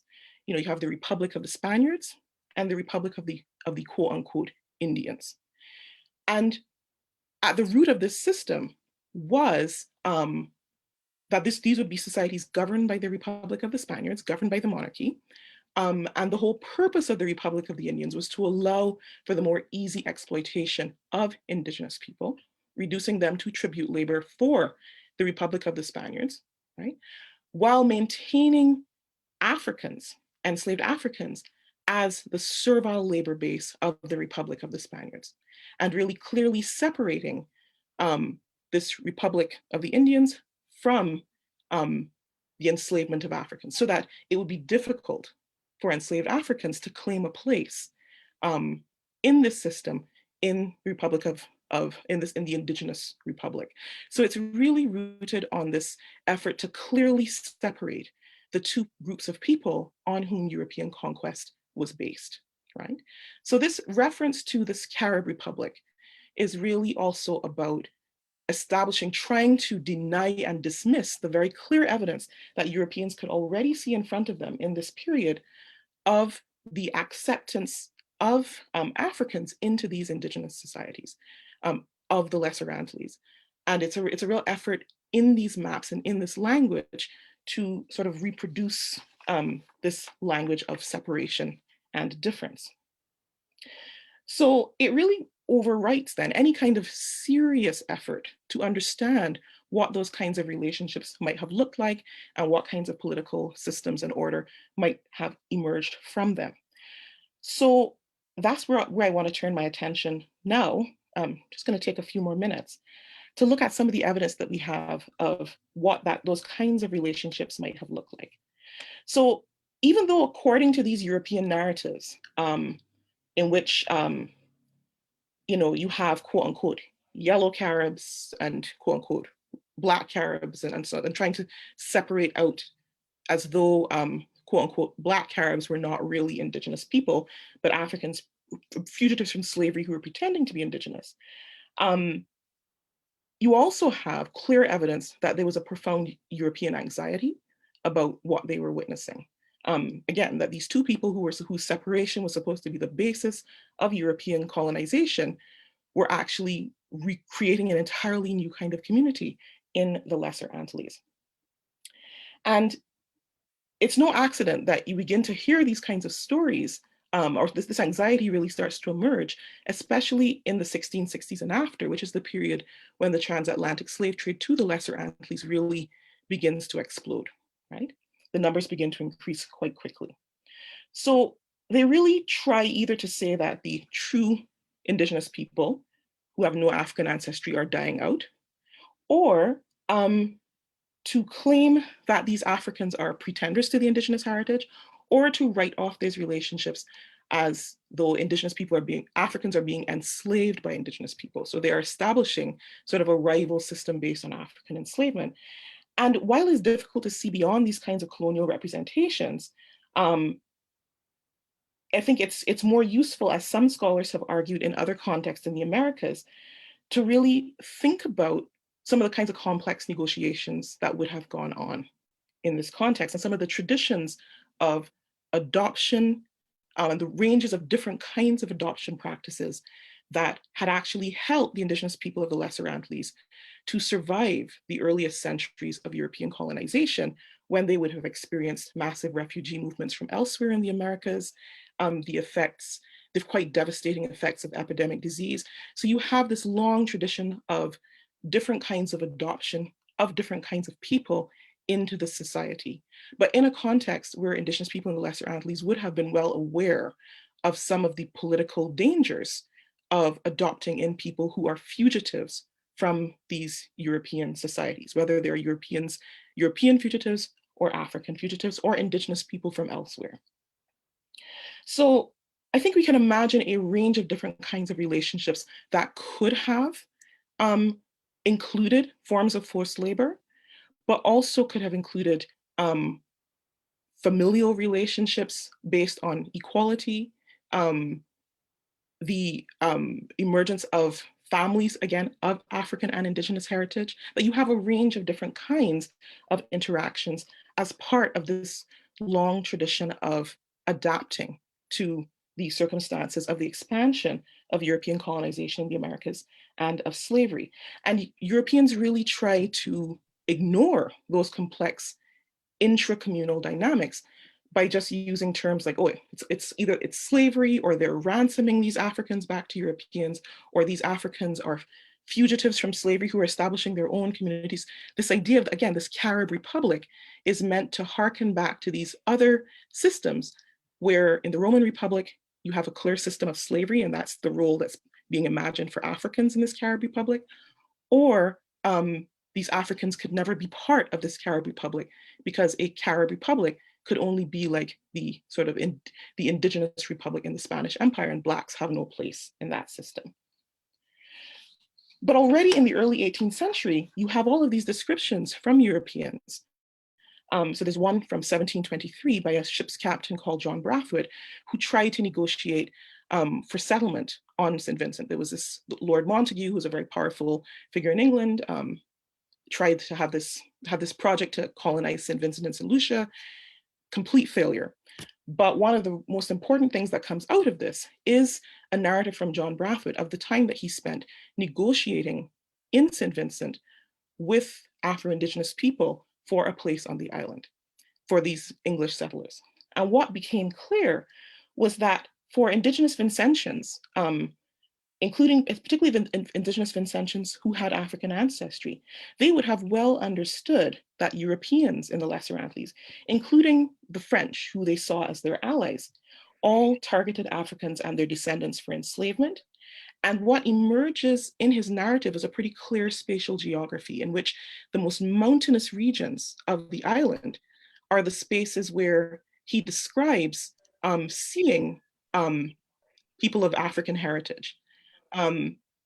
He himself makes all of these phenotypic descriptions, but it's pretty clear from his narrative that those distinctions did not mean that much to the people with whom he is negotiating. But he keeps trying to reimpose them in his descriptions. But it's pretty clear that one of the Vincentian responses to the dangers of Black enslavement in the Caribbean was to protect their island, especially its most vulnerable inhabitants, from European predators by making certain kinds of decisions about who would live where. So that you don't necessarily, he's not seeing a lot of people of what he would have considered to be visible African heritage living along like the leeward coast, which is where all these European vessels like preyed on people, right? So how much time do I have left? 5 minutes? Or should I wrap up? I can't hear a word, sorry. You have 5 minutes, Melanie. Okay, that's all I need, I'm almost done. Okay. So over the course of the 17th and 18th centuries, Europeans repeatedly expressed frustration with their inability to clearly identify some kind of leader with whom they can make treaties, right? And what I've got here, this is an image on the left. This is an engraving from 1594 of Columbus's landing on the beach. And this is the ideal scenario for Europeans, where and of course, there was no engraver present to, this is a fictionalized reproduction, as all of these images were, but there's this constant effort to claim that the Indigenous people with whom they speak are the clearly acknowledged leaders of the community who have a right that others recognize to cede territory to Europeans. So they really try to just subsume Indigenous politics under what they understand as leadership structures and hierarchies from Europe. And they're repeatedly frustrated in the Lesser Antilles by their inability to conclude treaties with people, and this continues in St. Vincent into the 18th century, to conclude treaties that are binding. So there are descriptions, for example, of treaties with Garifuna leaders in St. Vincent in the 18th century. These are in both William Young, the father, and the son. And they talk about the treachery of the Garifuna because they signed these treaties and then they went back to their people who said they would not accept them. So then they just ignored them. And what that speaks to is structures of structures that really respond, in fact, to the fact that that Europeans are looking for leaders who will sign away their people's autonomy. And systems of accountability in Indigenous politics in St. Vincent to make it extremely difficult for leaders to do so. So that even when leaders do go as for negotiation with Europeans, it is very clear that whatever they negotiate will have to come back to the community, and the community's word will supersede whatever they might have understood themselves to be agreeing to. And that is a system of governance that there's evidence for in the pre-Columbian period in the Caribbean, but also I think should be understood as a really clear and deliberate strategy to avoid European conquest that constantly slips away from European systems of government that allow people to present themselves as legitimate leaders. So, I mean, there are many things that we could say about the image on the left, sorry, on the right, which is an image by Agostina Brunias that is supposed to have been the treaty negotiations from 1773 at the end of the war. But again, it's a real effort to recreate this idealized idea on the left of a clear set of indigenous people who are signing away their autonomy. And even in the height of the figure who is supposed to be Chatoyer, there is this effort to use this image to present a picture of a leader who clearly speaks for their people, who is invested with the right to make this kind of agreement with the British, right? So there's this constant effort, and I think we do see this. So this is where I'm going to come to at the end. We do really see this in some of the ways that Chatoyer is narrated as this really clear effort leading up to the 1790s and the revolutionary period to identify Joseph Chatoyer as the person with whom the British will negotiate and no one else. But there is a lot of evidence, even from William Young's own text, that this is not necessarily a role that Joseph Chatoyer was willing to assume, that he was not willing to take on that role as in the sort of quintessential or stereotypical chief who was going to be the one who negotiated with Europeans. And I'm going to skip over that because we don't have time, because that was about gender and the role of the erasure of women in British narratives from politics in Garifuna communities in ways that speak to the misogyny of British and French society, but not necessarily Garifuna society.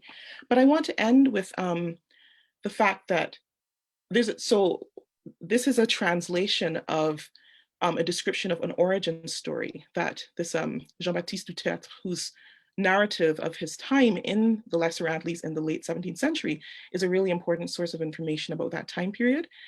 And I'm just going to read it very quickly. And again, I apologize for some of the extremely problematic language. Our savages, quote unquote, have many stories of their origins, and it is no little difficulty to convey even a semblance of the diversity of their tales. They assert that their first father, named Kalinago, tired of living among his people, established himself in Dominica.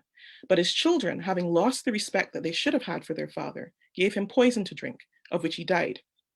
He was so strong that he transformed into a dreadful fish, which they called Atreoma, and which lives to this day in the river, right?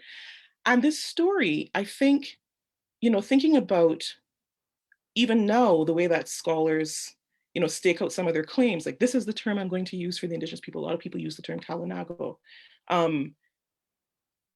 without necessarily, I've never actually seen this particular story translated into English, and I've not seen it used since the 19th century, actually, by scholars. But it really, this does not seem to me to be evidence of people calling themselves Kalinago. It's certainly evidence of an important ancestor, but there's a morality tale here about a leader who got too powerful, maybe too big for his britches, wouldn't pass power to a subsequent generation, and who becomes, one with the land, one with the water.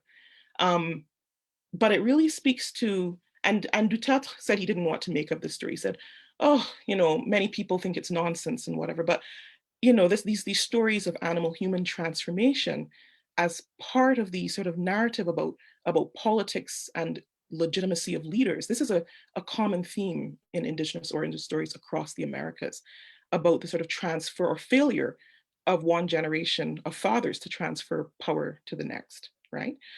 So I don't know on the basis of this, in terms of the way that the term Kalinago by some scholars is held up as a term. I've seen people use it for all the people of the Caribbean as a way, to assert the indigeneity of Caribbean people everywhere, for example. So they're doing it with the best of intentions, but I think we really don't know a lot about what people call themselves, what those names meant, how they may have changed over time, or even how they understood their relationship to land. And when we use European terms like sovereignty, dominion, chief, republic, what we are reimposing is a whole other landscape of power that I think the evidence suggests was really not, it was precisely the rejection of that landscape of power that allowed people to maintain their autonomy, right? So we have to recognize that that language, even as we use it with the best of intentions, is also one of the ways in which this legacy of colonialism constantly reasserts itself, right? Puts itself into the mouths of those who think they're challenging that past. Thank you.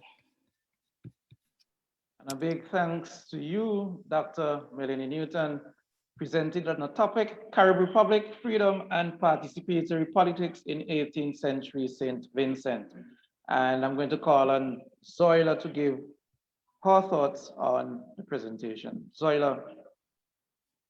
Yes, I think that it's what Dr. Newton's presentation has done, it has given us some context for our discussion, because the reason all of this that we're discussing happened is because there was an imposition of a colonial process on these islands.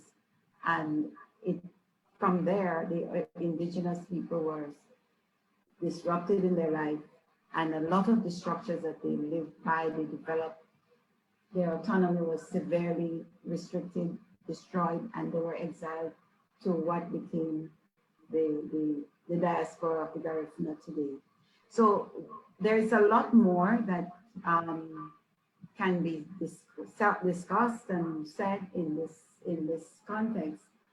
What Dr. Newton has done is raise a certain aspect of it, but clearly the history of how this island came to be exploited and why it came to be exploited, and the whole context of this, what happened in the 17th and 18th centuries, extremely important and significant to all the general topics that we will be dealing with this evening.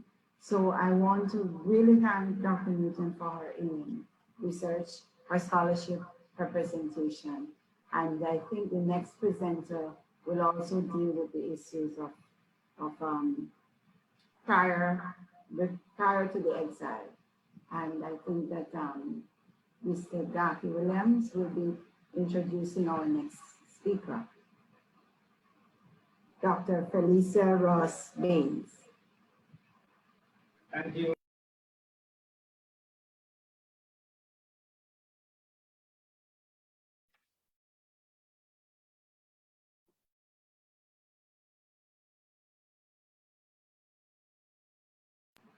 Go ahead, try now. Dr. Felicia Baines Ross. Felicia Baines Ross is a lecturer in the Department of English at Yale University. She writes and teaches about dissent and resistance within colonial and religious contexts. In the forthcoming essay, she explores the relationship between polemic rhetoric, pedagogy, and religious reform in Middle English writing. And she's also working on a separate essay on discourses of resistance in 18th century colonial texts. In both of these studies, she seeks to understand the various exchanges between literary aesthetics, resistance, and reform. Ladies and gentlemen, Dr. Felicia Baines Ross. Thank you for that introduction. I'm delighted to be here. And I'll just say that when I first presented this paper a few years ago, my focus was on British colonial texts, and it still is. But at the end of my presentation, I'll spend a bit of time thinking about this notion of identity within a more contemporary context. Okay, so identity and resistance in the British colonial narrative. What renders the natural history of St. Vincent more interesting and curious than that of any other West India island, and probably may be the means of hereafter of employing the pens of philosophers and politicians, is its being long the residence of a singular tribe of men nowhere else known, the Black Caribs, quote, whose history, manner of gaining possession of greater part of the country, modes of life and manners are at this time but little known in Great Britain. So wrote Alexander Anderson, who was a director of the Botanical Garden on St. Vincent when native resistance culminated in the war lasting from 1795 to 1797. We're gathered to discuss the history and the modes of Indigenous resistance, and this makes Anderson's statement all the more prescient. Whatever Anderson might have imagined those political and philosophical conversations to consist of, he was correct in predicting that native resistance to British colonialism would play a central role in political discourse for years to come. Recently, in St. Vincent, the history of Indigenous resistance has been at the center of debates about citizenship, reparations, and national identity. A watershed moment came in 2002 when Joseph Chartier, who led the insurrection against the British in 1772 and 1795, was declared national hero. Dr. Adrian Fraser has placed this renewed interest in Chartier and his legacy within a broader project of constructing a national history in St. Vincent. Chartier's heroic exploits and sacrifice, he suggests, would offer lessons for St. Vincent's independence. It is this notion of national identity that I would like to reflect on in my talk. And using Benedict Anderson's idea of nationalism, though he's writing within a different context of European nationalism, I think that the definition is still useful in this for our purposes. And he defines nationalism as the idea of an imagined political community. It is imagined because the members of even the smallest nation will never know most of their fellow members, meet them, or even hear of them. Yet in the minds of each lives the image of their communion. People of a nation have shared images or symbols that bind them together. These symbols might be national heroes, a heroic past, that reflect a shared history, shared ideals, and unite a community in spite of differences. If we accept Anderson's notion of nationness, what is this image or symbol of communion that draws Vincentians together? And what does that symbol reveal about the way Vincentians conceive of their identity? So in the first part of my talk, I will discuss how the colonial discourses, such as Alexander Anderson's Natural History and William Young's account of the Black Caribs, using the term within those texts, bear out the legacy of Indigenous resistance that has become so central to notions of identity for St. Vincent. I'm interested in how these narratives are appropriated for the construction of a national identity. So although the beginning of my talk will center on these discourses of resistance, as I said, I'd like to take some time at the end to reflect on the relation between how these discourses in the 18th century are being reappropriated in contemporary public conversations. Although hostile to the presence of Indigenous people on St. Vincent, colonial narratives such as William Young's account of the Black Caribs bear out the legacy of Garifuna resistance. In the beginning of his letter, in which William Young argues for the removal of the Caribs from St. Vincent, Young challenges the belief that Garifuna were the rightful possessors of the island by drawing attention to a well-established narrative about their ethnogenesis, or their origins. Young writes, the Negroes, or Black Caribs as they have been termed as of late years, are descendants from the cargo of an African slave ship and shipwrecked off the coast of Barbados about 1675 on the coast of Bequia. To legitimize his call for genocide, Young must discount the indigeneity of the Black Caribs and playing up the African aspects of the hybrid of the Black Caribs, he says, incorporating with these Negro outlaws, they formed a nation now known by the Black Caribs, a title they themselves arrogated when entering into contest with their masters. He dismisses the nation as overrun by Negroes from a warlike Moko tribe in Africa. And yet, in spite of the obvious aims of this discourse, Young recognizes the Garifuna as a nation who have given themselves a title.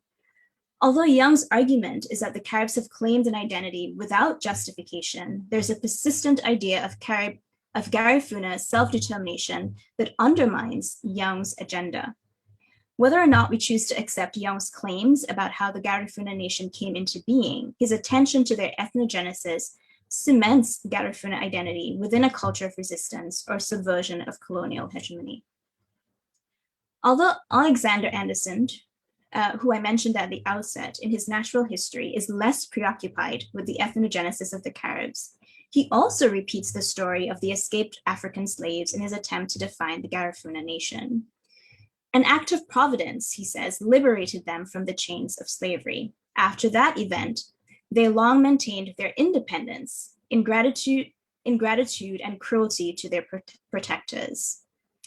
There are two conflicting discourses in this description of the Caribs. On one hand, Anderson, like Young, emphasizes their African connection and their status as escaped slaves. But on the other hand, what is even more striking is this acknowledgement of the Garifuna's drive for freedom and independence. Indeed, even when colonial writers mean to connect the indigenous people with a history of slavery that would in turn justify their dispossession, their own language causes the very idea of the Black Carib or the Garifuna to be bound up with a competing discourse of independence, freedom. More than their ethnogenesis, Anderson is preoccupied with the modes of resistance enacted by the indigenous people of St. Vincent. Anderson's writing is shaped by the 18th century aesthetic theory and colonial desire. By that, I mean that when Anderson represents the Vincentian landscape, it is desirable because of its capacity to fit into the colonial project, to be subdued and to be used for the cultivation of sugarcane. Even as Anderson admires the Vincentian landscape and its resources, however, his discourse is repeatedly troubled by the threat of indigenous resistance. Anderson called A Natural History of St. Vincent, a catalogue of the flora and fauna in the island. The resistance of the Caribs disrupts his colonial aesthetic, and the landscape at times takes on the quality of the sublime, of terror. Anderson recounts one instance of resistance at Oia. On this spot was the famous banditti landed, with ammunition for the accomplishment of the diabolical plan. Here they accumulated like a snowball, unknown until, like the clouds of locusts of Syria and Egypt, they issued from the forests and thickets, destroying man and beast, reducing to ashes the hard-earned labors of many years and hopes of future ease and quiet. Suffice it to say that from Oia originated the almost total destruction of the island, and without a metaphor that by far most valuable, a metaphor by far most valuable part of it at that period was so totally obliterated from any appearance of cultivation or being inhabited by civilization that in the end of 1796, not one wreck of habitation was to be found or domesticated animal for the extent of nearly 30 miles during the great part of 1795. In Anderson's recounting, the Black Caribs are pictured as an invasive and destructive force, reducing to ashes everything produced by the various technologies of colonialism.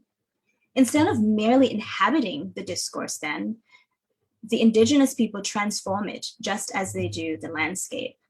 Anderson's gesture to this spot registers a kind of disbelief that the same space can participate in two such diametrically opposed discourses. Here, the Caribs cannot be contained by the unifying imperative of colonial discourse. They will not gradually become civilized and attached to the British government, as Anderson hopes. In Anderson's representation, the Caribs infiltrate the landscape, progressing in size and strength.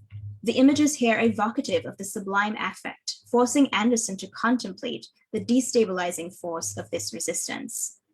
That the Garifuna nation can so thoroughly decimate everything that the British planters had labored to cultivate speaks to the strength of this resistance and its capacity to counter the very discourse that wants to contain it.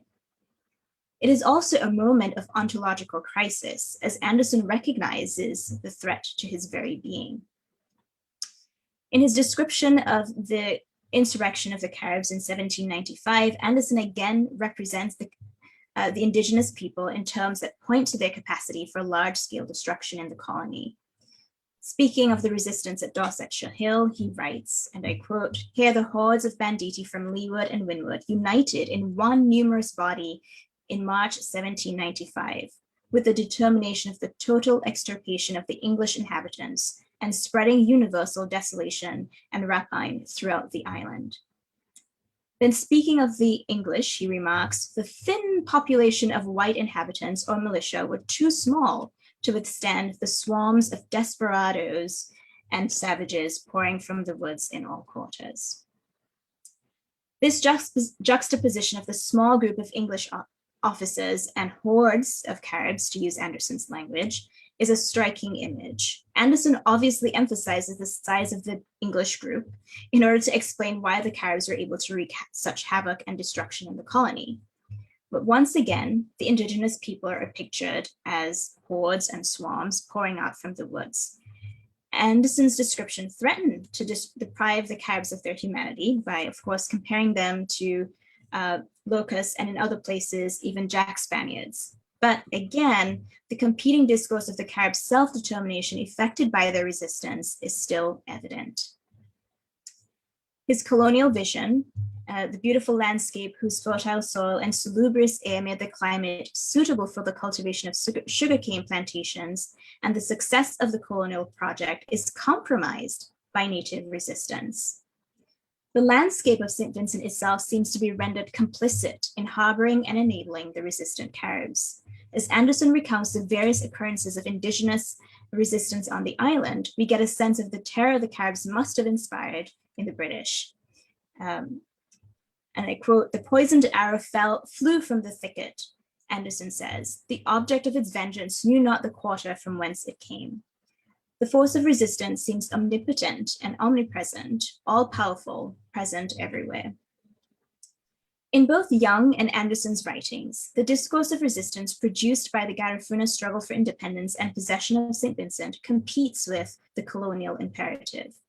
We observe textual moments that escape the systematicity of colonial hegemony.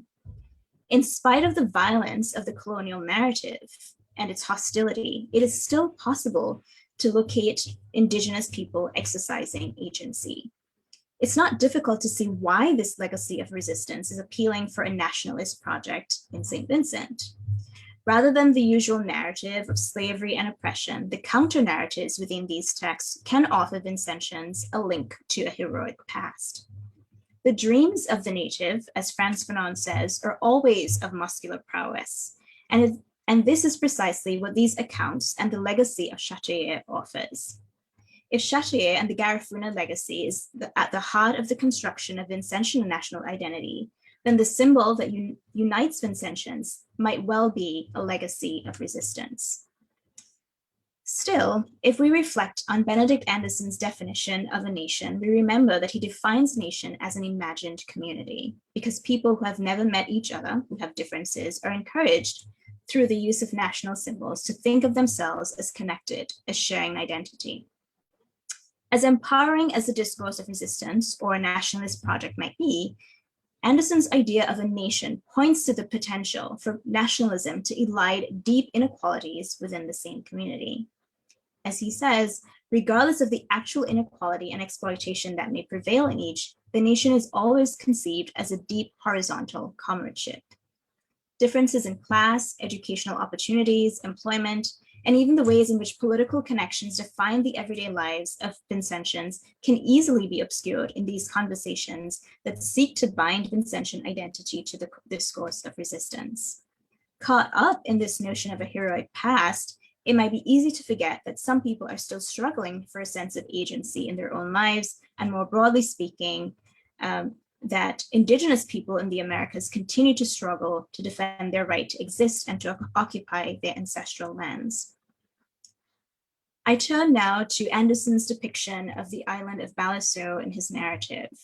It was on Baliceaux that the defeated Garifuna were exiled. Anderson describes a dreadful spectacle of distress and misery. According to his account, the number of people in Baliceaux numbered 5,200, and nearly one half of them died there. The anthropologist Nancy Gonzalez puts the number of the Black Caribs who landed at Baliceaux at 4,195, and about 1,362 made it to Roatan.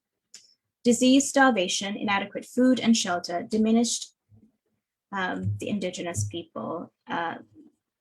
Baluso is at once the site of exile and genocide.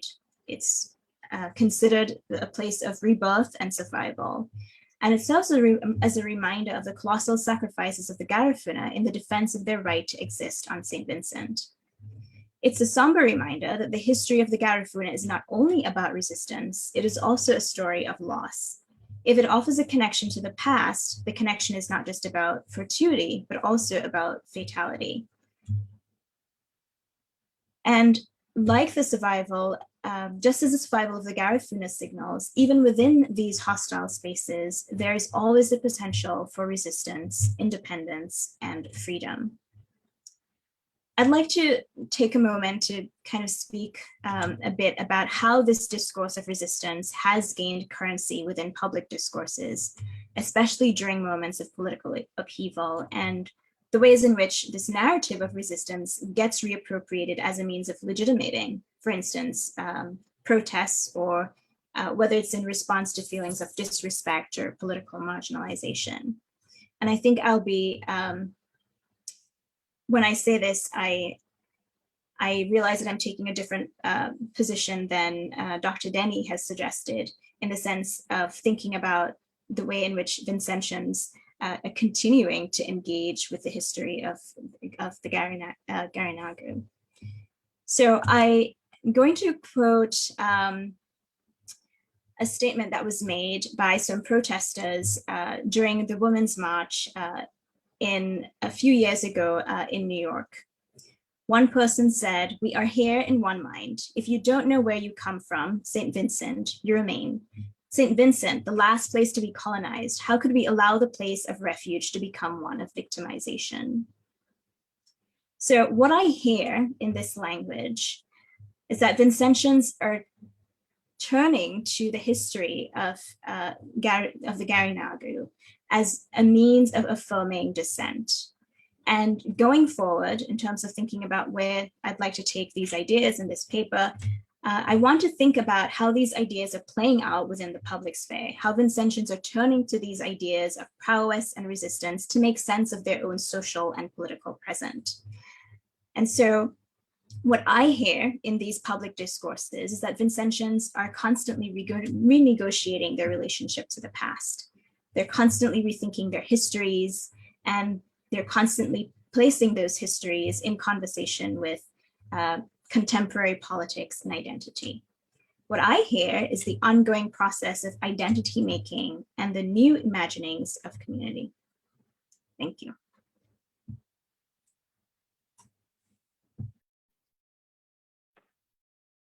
Thank you so much, Dr. Felisa Baines, for that presentation as we get ready to celebrate March 14th holiday and the Wreath Laying ceremony to honor the memory of Joseph Chatier. That is a speech that could have fitted right in perfectly. Zoila. Marlon, I think that Dr. Baines raised some very critical points, because she's raised the issue of, I think the last point was very telling, especially how, in her perspective, the renegotiation of identity in St. Vincent. She laid the groundwork in terms of the history of resistance, which gave more flesh to what we were discussing in relation to the background of the colonial experience here in Yorome being the crucible of the formation of the Garifuna culture and people. But I think here at the present in the in this century, and particularly in the last 20 years, St. Vincent has been undergoing a process of evolution in terms of its identity and how do they treat with the Garifuna culture. And I think it's an ongoing process which needs more scholars, more persons to engage from communities, but it's happening. And I think that we're seeing the effects of it as there is more interaction between the diaspora and the remaining Vincentians. There has been a gap recognized from many Vincentians who were descendants of those persons who were not exiled, because the history of the Garifuna and what happened here was not taught in schools.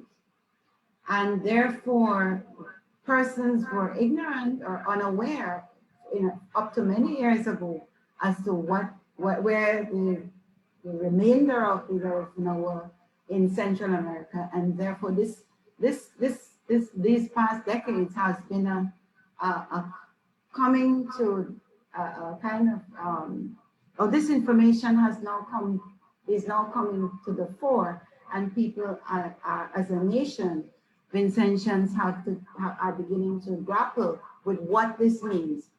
And we've seen some impact of this, both in terms of what Dr. Denny has pointed out, in terms of what is their role as custodians of a place like Baliso, and also the points mentioned by Dr. Baines in terms of identity. What does that mean, and how do I embrace or shape my perception of myself as an Indigenous person or a descendant of an Indigenous person?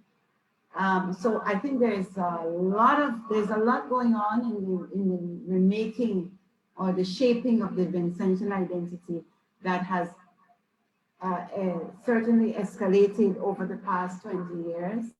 And I think that it's very important that this process is taking place. And the impact of that on how Baliso is effective, how the tourism aspect of diaspora tourism, as raised by Dr. Hume, has impacted. So therefore, we continue to see changes, and I'm very pleased with her very insightful comments. So we want to thank her for her presentation.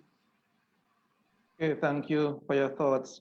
Zoila, in the chat, I saw many persons asking questions in relation to Baliso, and I believe this next presentation would help to answer some of those questions. So the next presentation, the topic, background information on the island of Baliso. And I'm gonna call again on Mr. David Aki Williams to introduce this speaker.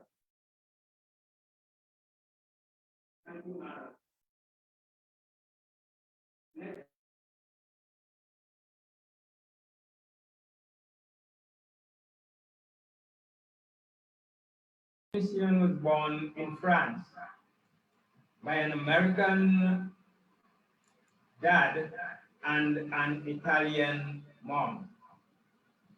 She completed some of her secondary and tertiary education in Abidjan, Ivory Coast, before she had to move to Paris to validate her baccalaureate.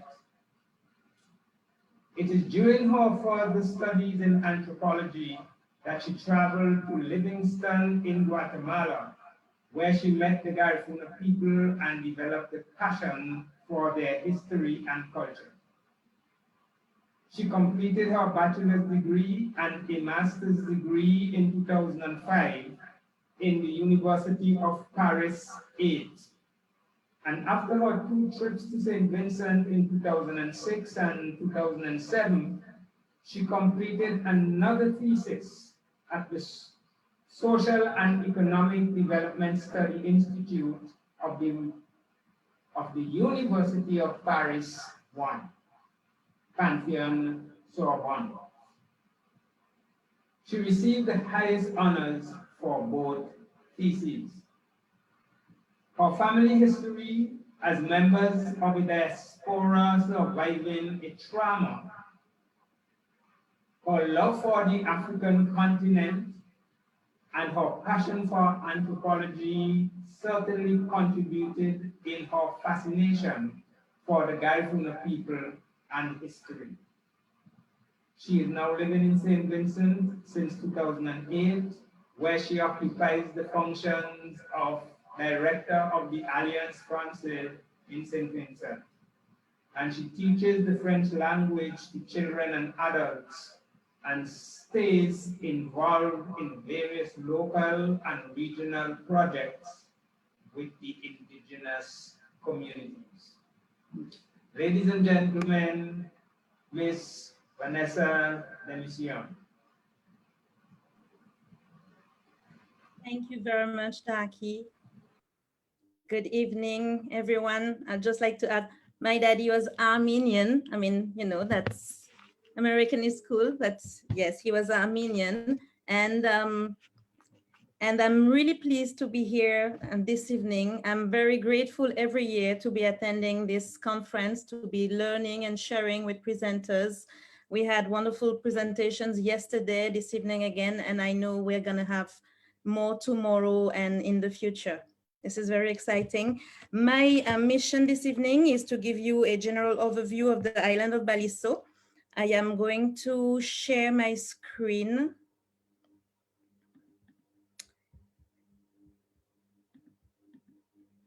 Is it okay? Can you all see it properly? And I am also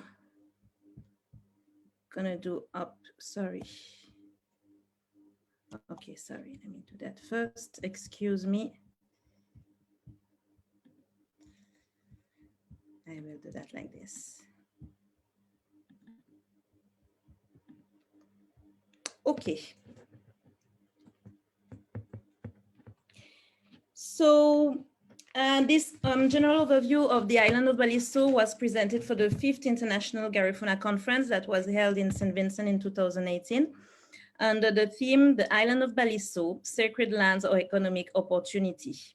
Smallest Grenadine island off the coast of St. Vincent, I will present its geographic position, its historical background, and the challenges that the Garifuna nation has to face to protect its potential economic development.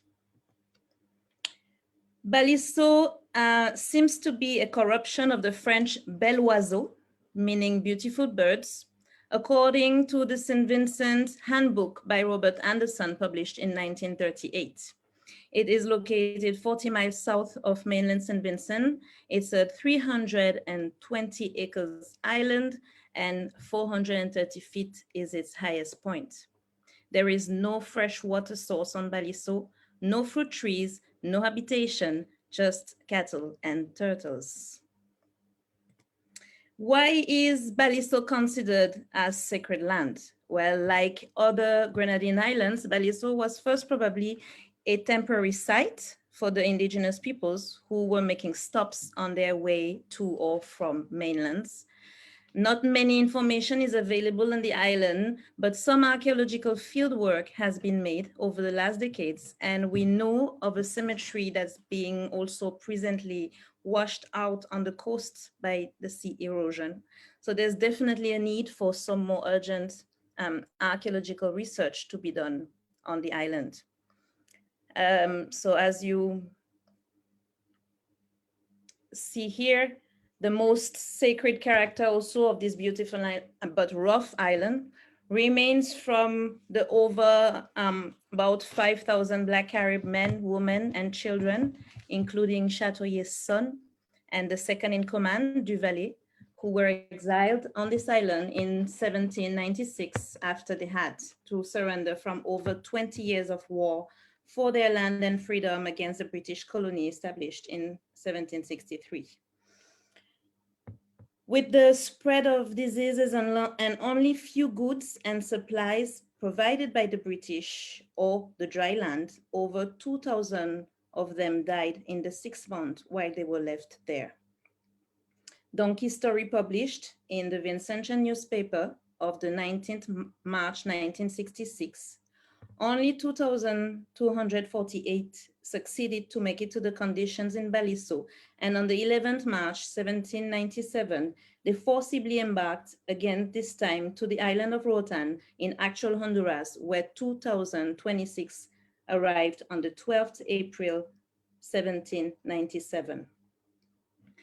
From Roatan, the Garifuna nation made other encounters and alliances, and it's now over 300,000 people who are living in Guatemala, Honduras, Belize, Nicaragua, and the United States, who are still standing strong, preserving their culture, language, and traditions, but who are also still impacted by the trauma of this journey through Baliso, forced to exile from Euromain.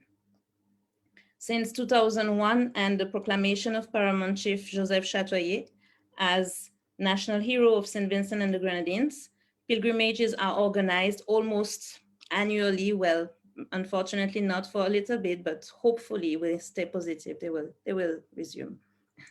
To Baliso, and the emotion, as it was mentioned with Andrea Leland in the chat, the emotion that is shared by members of the diaspora on stepping on the island is just indescribable. You have really to experiment it to feel it. There's no doubt that you are stepping on sacred lands. In 2002, UNESCO proclaimed the Garifuna heritage and culture one of the intangible masterpieces of the heritage of mankind. In 2007, the United Nations Declaration on the Rights of Indigenous Peoples, UNDRIP, was ratified by the government of St. Vincent and the Grenadines. And more recently, in 2016, the American Declaration on the Rights of Indigenous Peoples was concluded by the Organization of American States. So these documents seek to promote the rights of indigenous peoples to all aspects of their heritage and culture, including the protection of sacred sites like Baliso, and could provide some new international interest for implementing and designing cultural preservation programs. However, the national development priorities of governments or the domestic legal context and the legal rights of private citizens may impact the exercise of the right granted under international conventions. We understand the sacred part of Baliso, but what about the land issue? In the case for Caribbean reparatory justice by Prime Minister Honorable Ralph Gonsalves, he mentions that when the Black Caribs were transported to Baliso, the island was actually already a private possession of a Mr. Campbell, who was even receiving gracious rent for allowing the Garifuna people to stay or die on his estate. And here I would like to also have a little bracket on the importance, as it was mentioned before, of strategic decisions that can be made to eradicate a people, in this case, the Black Caribs, where they, in the choices of locations where they could have exiled the Black Caribs. So it's not certain if another family purchased the island from the Campbells before that, but in 1899, the Linley family gained ownership of Baliso and Bataway, and they are still to this day the owners of the islands. They are represented by Barnard's Realty, a Vincentian real estate company, and although it seems like the Linleys are not physically on the island, persons in Bekwe are involved in maintaining and managing the islands. The mentioned pilgrimage to Baliso actually requires permission from the Linley family through their lawyer, and it could not be legally possible without their cooperation.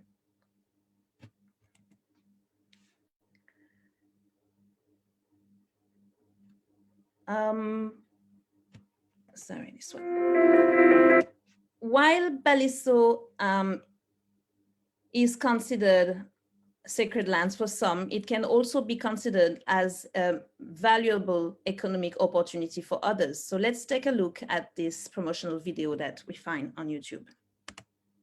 Sorry.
To respond to a question directly, it was purchased by the Linley family, gained ownership in 1899.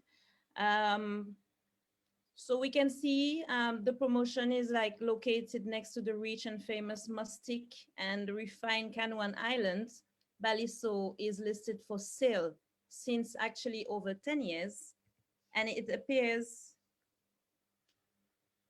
on several real estate websites at a price ranging from 27 to 35 million of US dollar, including the island of Bataway. Okay. It is referred to as the Cinderella of the Grenadines, and stating, as you see here, discovered by Spanish sailors in the 15th century, Baliso has escaped the commercialization and development that many of its Windward Island neighbors have succumbed to, making this 320-acre paradise one of the last trillion spoiled gems of the Lesser Antilles. So you see that we promote obviously its location, and it was said that we want to make it like a new kind of like what is made in the same model that what is happening in Mustic or in Canouan. And on some websites, some website will mention historical facts on the island. Others will emphasize on the potential economical perspective that its development can present. Some interest has been shown over the years by potential investors. The idea actually of allocating a parcel of land dedicated to the Garifuna heritage was also raised, but still never convinced Garifuna communities and institutions in St. Vincent nor among the diaspora. No piece of Garifuna heritage should be for sale. We are aware that few is known really on Baliso, and that there's more research that's urgently needed. As we said before, there's burial sites, and the sea is eroding, and there's no time to waste on that. There is also family issue among the Linley family. If we go back on, sorry, here, there's a letter that had been found by a member of the Garifuna Heritage Foundation that was written by one of the Linley member of the family. And we can see that there are some family discussions and disagreements that actually are going in the benefit of our case here, because it's kind of, it could have been sometimes involved in the fact that no sales could happen. So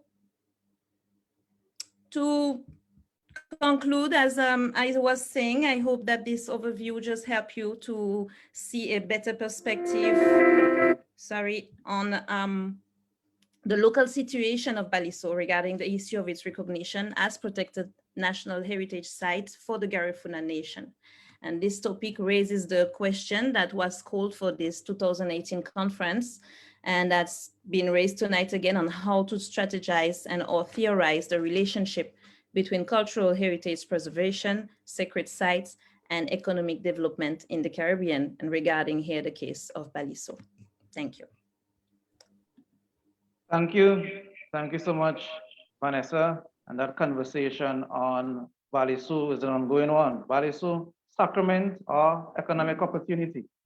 The conversation continues. Thank you for your contribution. And we'll continue right along. The next presenter would have bring remarks on Baliso and the issue of reparations. So to bring remarks on Baliso and the issue of reparations, he's a former teacher of mine. I'll call on David Dark Williams to introduce him.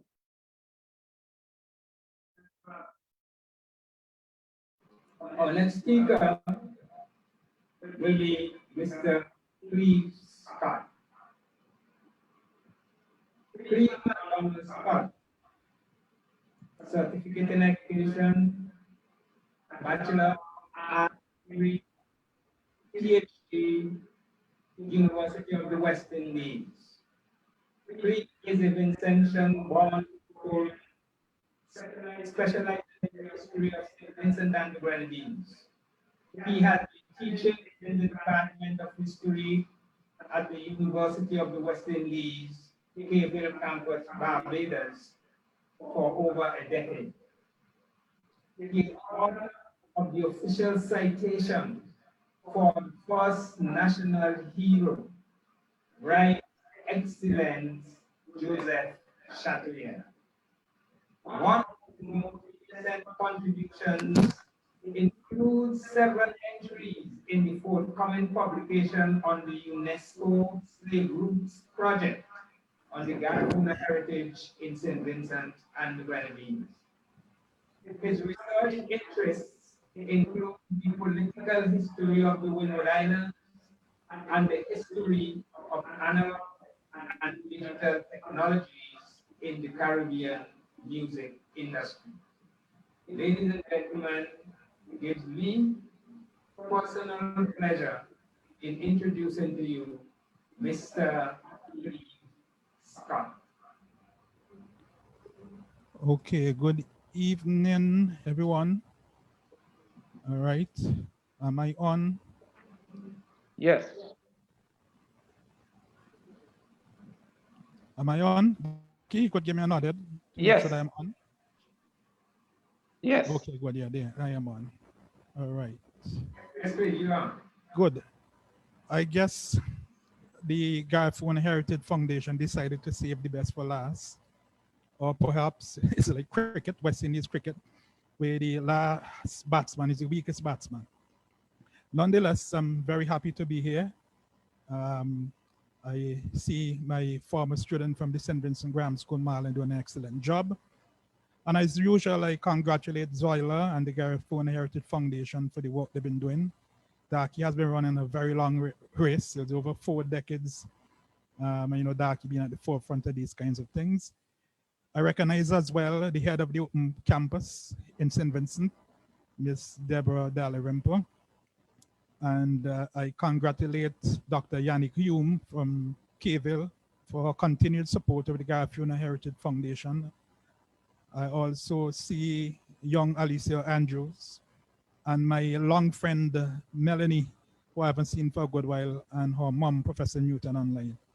I also acknowledge the presence here of 2 PhD candidates from the Department of History at Cayville, Miss Ayana Bob and Miss Afi Martin. All of them, both of them are what we call ABDs, completing everything and just waiting to finish their PhD thesis. I also recognize a veteran in the tourism industry, Varian Brayton.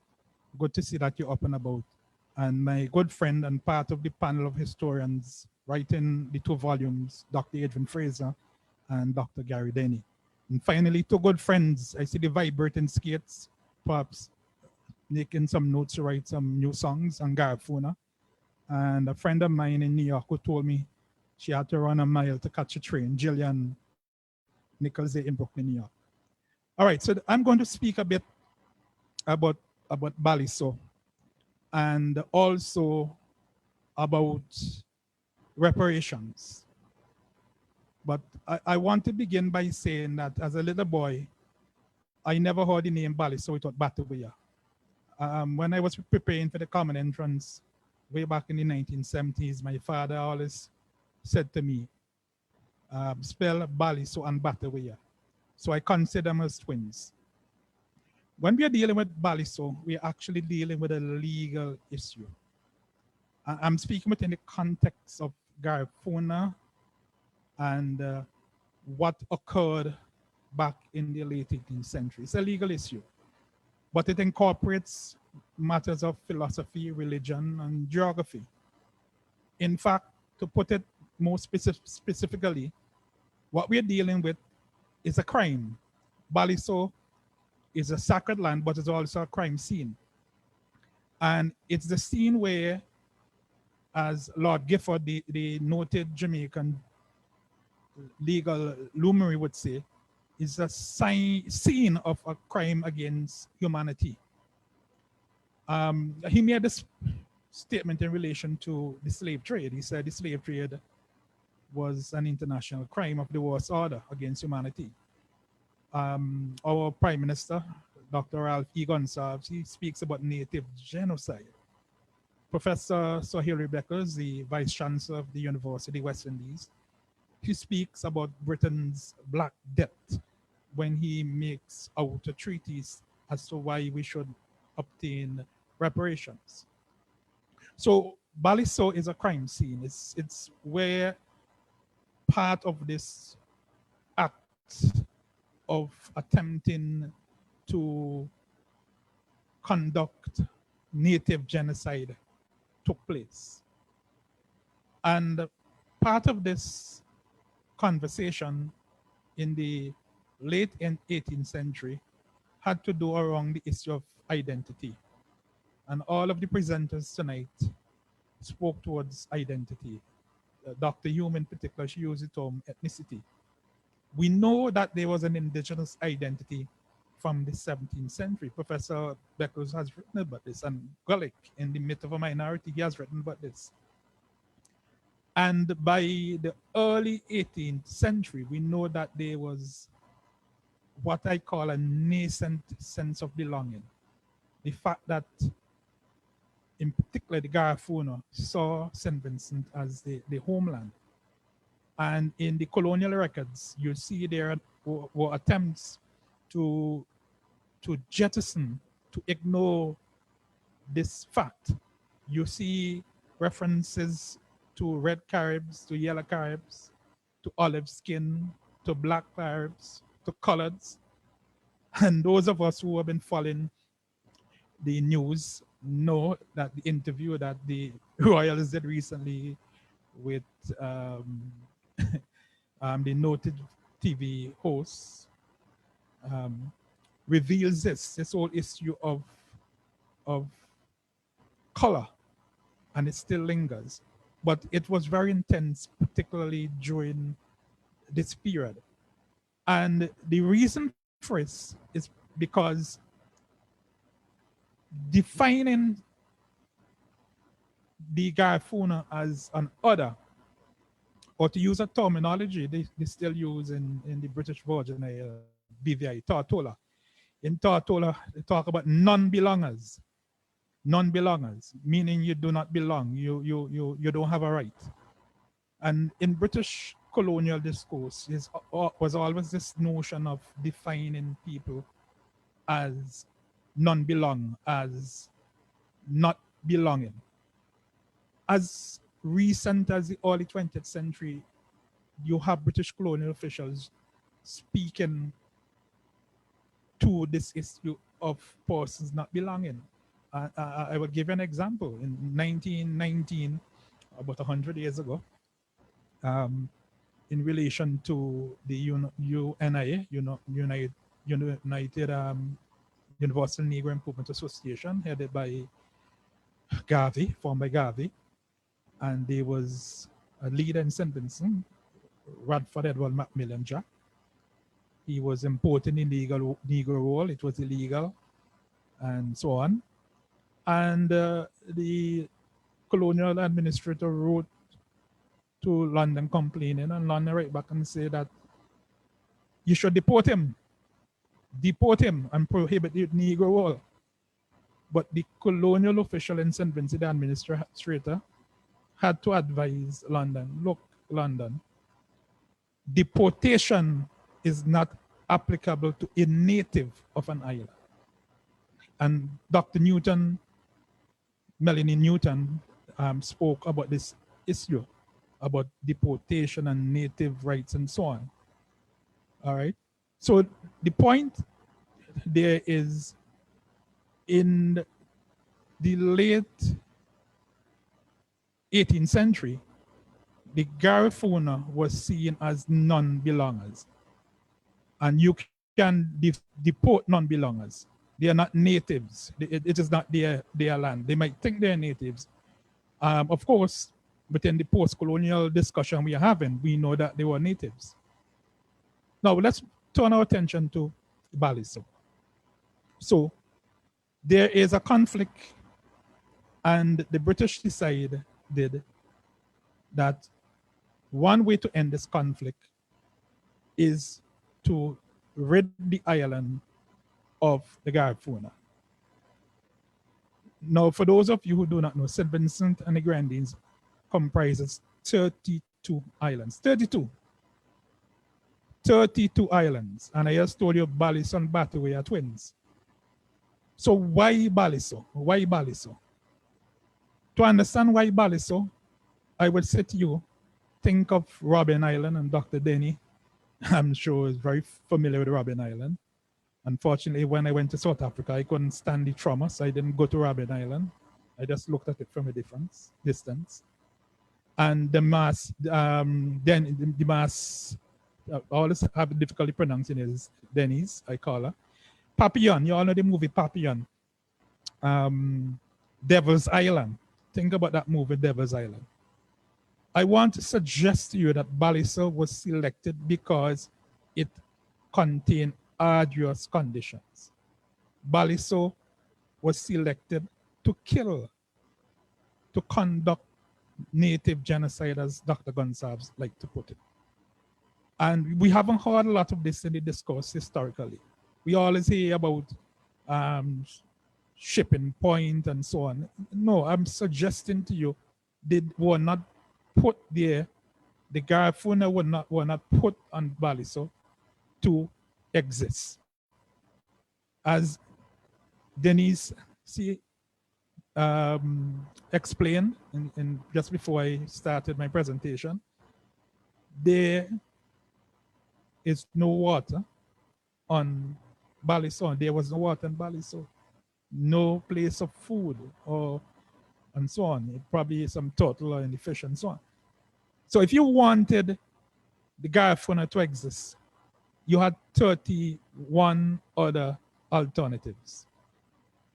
So Baliso was selected to be a difficult prison. And think about prison within the context of 18th, 19th century European colonization. Prison not like today, you know, some people say the better roses, fellas, and they having cell phone and all kind of thing, fellas making movies, right? Now, so the Garifuna were not considered to be indigenous or natives. They will continue to be others. They were considered not to belong to St. Vincent, particularly if your skin was dark or colored. Now, why did the British want to rid the islands of the Garifuna? And we know the issue was land. All of the presenters spoke to the issue of land rights. Land rights. And I would take you back to John Locke's treatise of 1690, his second treatise of government, where he spoke towards what we call effective occupation, the principle of vacuum domicilium, effective occupation. And this was a principle applied across the Eastern Seaboard in the US. Dr. Melanie Newton, spoke to it when she spoke about the agreements and treaties signed in what we call Canada today. You can read more about this in Gary Nash's book, Red, White, and Black. So in North America, the British, the French, the Dutch, they were effectively taken away land from the indigenous people, from the Native Americans. However, remember, we are dealing here with the late 18th century. And in North America, much of this took place in the late 17th century and the early 18th century. So what was the difference with how the Garifuna was being dealt with in St. Vincent and the Grenadines and how the Native Americans were being dealt with? Several historians have discussed this issue, and they conclude that by the late 18th century, by 1790 or so, for sure, that in Britain, there was a sense of concern of how indigenous people were being treated, reflecting on the challenges in the North America. When we're speaking particularly on the eastern seaboard and as well in Canada. And as said Dr. Newton spoke to that. So this mission of defining the Garifuna on the basis of color as non-belongers became an important method or strategy. All right. So the decision was to banish.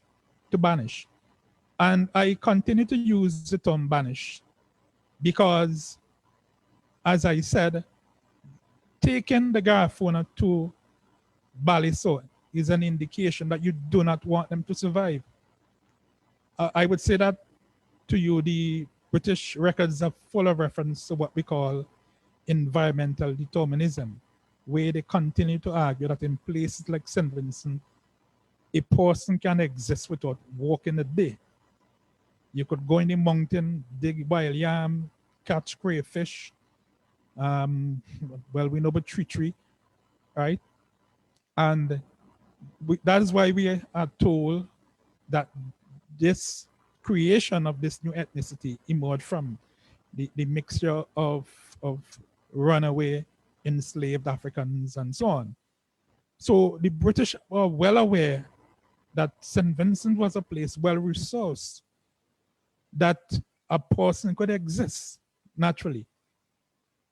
I would say that there was no evidence that I've seen to suggest that they was making a room for them to exist.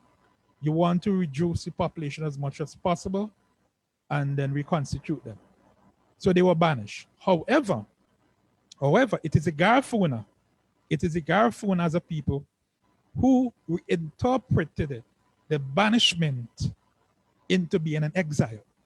In other words, as Kamal Bradford would say, once there is an exile, there is an expectation of a return. So the Garifuna, within their oral tradition, they developed this notion of exile. They weren't exiled, they were banished. But because they always saw St. Vincent and the Grenadines as their homeland, then they say they will be in exile because they expect to return someday. So we come to the issue of reparations. And I mentioned Lord Guildford, Jamaican jurist earlier. He noted that compensation would become a reality sometime in the future. He says it's not a dream. Because if you take about South Africa, as he said, and Dr. Denny is well familiar with this, as schoolboys, we thought that apartheid would never end in South Africa. We wrote letters, we marched, we protested, and one day it came to an end. And not only did it come to an end, President Mandela became president and was able to hand over. And South Africa has gone into a process of reconciliation. So reparations is not a pipe dream. It is a legal issue and is an issue that has a lot as well to do with native genocide. It has a lot to do with native genocide. Now, in terms of Baliso, I want to suggest that clearly in St. Vincent and Grenadines, there's a need for a modernization of how we manage cultural resources. Much of the management today is entrusted to the National Trust. And the National Trust exists under a law that was passed in 1969, a few days before the statehood came. Statehood came on the 27th of October, 1969. The National Trust law was passed in October, a few days before that. So we are dealing with a law that is highly outdated. We need a modern system, a modern mechanism that would include entities like the Garifuna Heritage Foundation and all the other organizations to begin to consider the recommendations of people like Dr. Hume and so on about tourism. We need to find a way to manage this important cultural resource, a resource that is a sacred ground, a resource that can bring income to St. Vincent and Grenadines and diversify its tourism sector. I want to finish there, and I thank you very much for your patience. Thank you very much, Chair. Thank you so much for that presentation. You said earlier that, well, you made the cricket analogy. Well, I can certainly say, to prolong that analogy, that was a wonderful innings indeed. And it's amazing how the invaders, you can invade and you can invade a sovereign nation. And I say sovereign because the indigenous people, there was a system of governance. And then you refer to the natives as non-belongers and seek to expel them.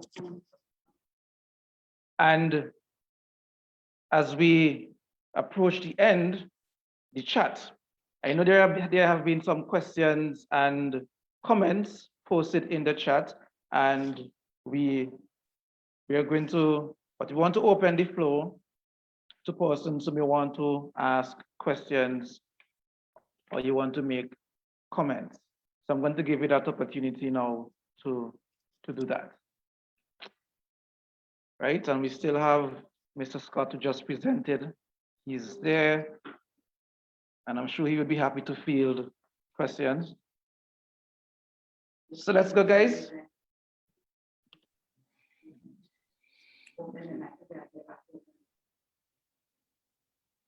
Okay, I see Jippy. Jippy Shriman. Yeah, so, and you can just indicate, let us, yeah, raise your hand. Okay, so Jippy.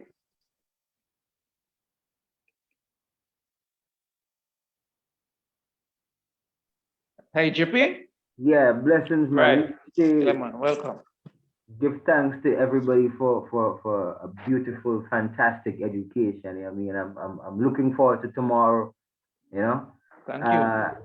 I'm jumping in right quick just to please ask Dr. Newton if she could just please, as concise as she can, in the time that we do have, just please let us know a little bit more about the role of the women in the politics of the Dinaman. You know, please and thanks. Thank you so much for that question. I will try to be concise. So I would, what I would say is that there is a very clear and concerted effort in, particularly, for example, William Young's narrative, to make it seem as though, to use images of women. So William Young Sr.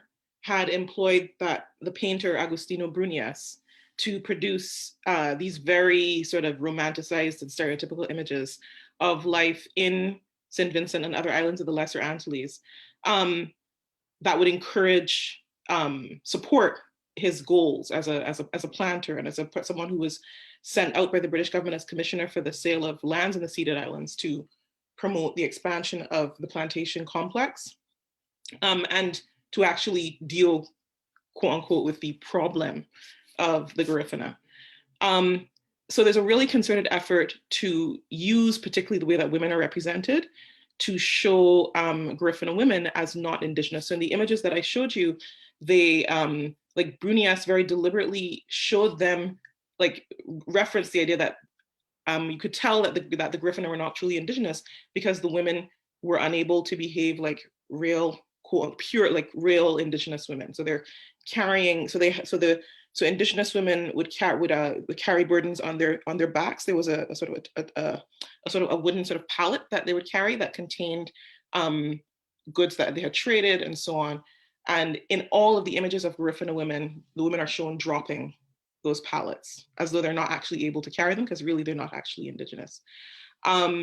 There's a reference that is used to try to delegitimize Chatoyer and delegitimize male leaders as not really able to fulfill their leadership roles in William Young Jr., where I think it's William Young Jr., where there's a quote supposedly from Chatoyer's wife's, upbraiding him for not standing up for the rights of the Garifuna, and that is often repeated to ridicule the idea that somehow they allow women, you know, to have, he allows his wives to have this kind of say.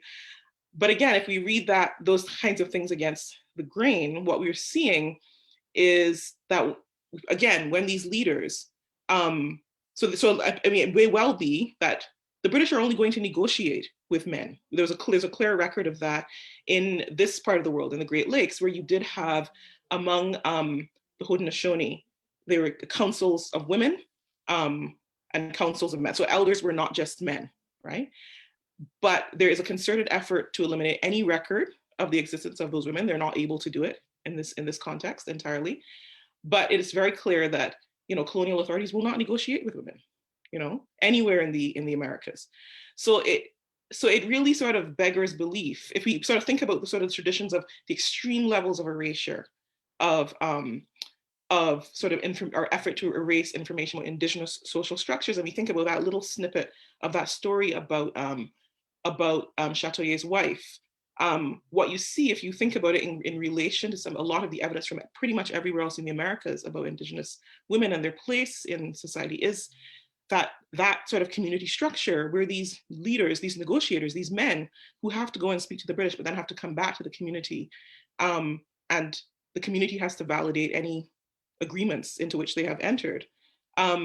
This is the space, most likely, in which you would have had a very strong voice of women.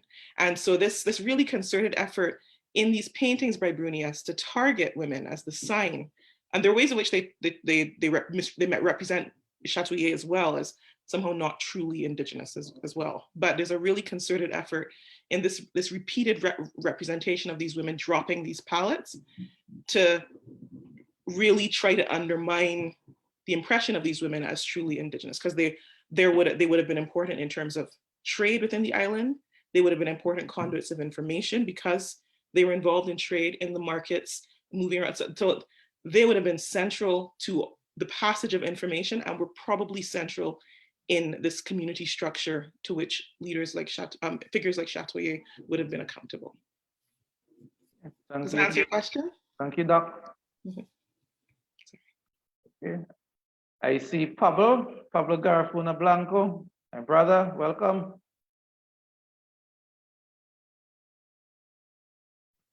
Thank you so much, Marlon. Great seeing you as well. Yeah, man.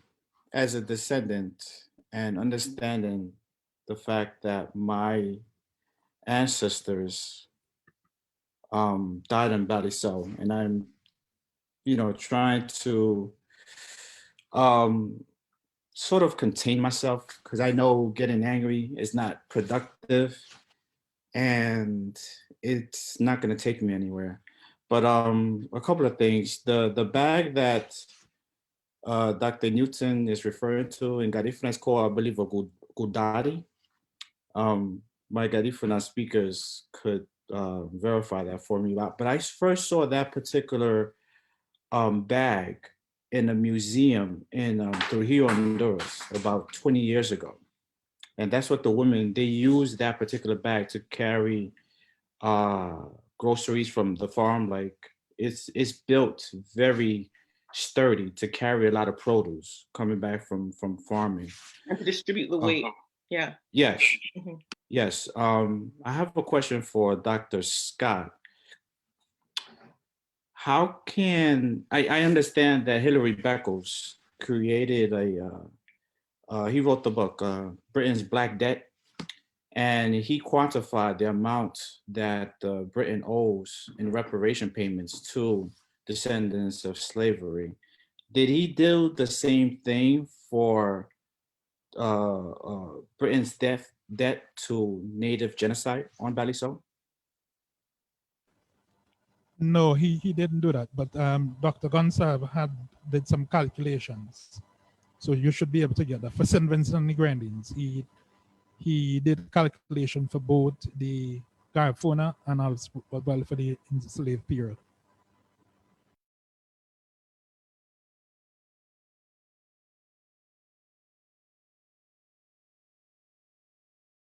Thank you. Thank you for your comments. Thank you for your question, Pablo, and thank you for your response, Dr. Scott. Do we have anyone else? Remember, you can just indicate to us by raising your hand virtually. Okay. Any questions from the chat that Kimberly, Vanessa, Zoila, any question that came out in the chat that you guys would like to address?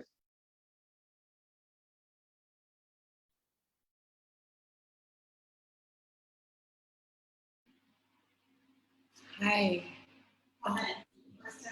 Comments, yeah, are there any questions or comments? I've been monitoring the chat. I see Vanessa's been very active and her research on Baliso has proved to be very useful in the presentation itself, as well as with some questions in the chat.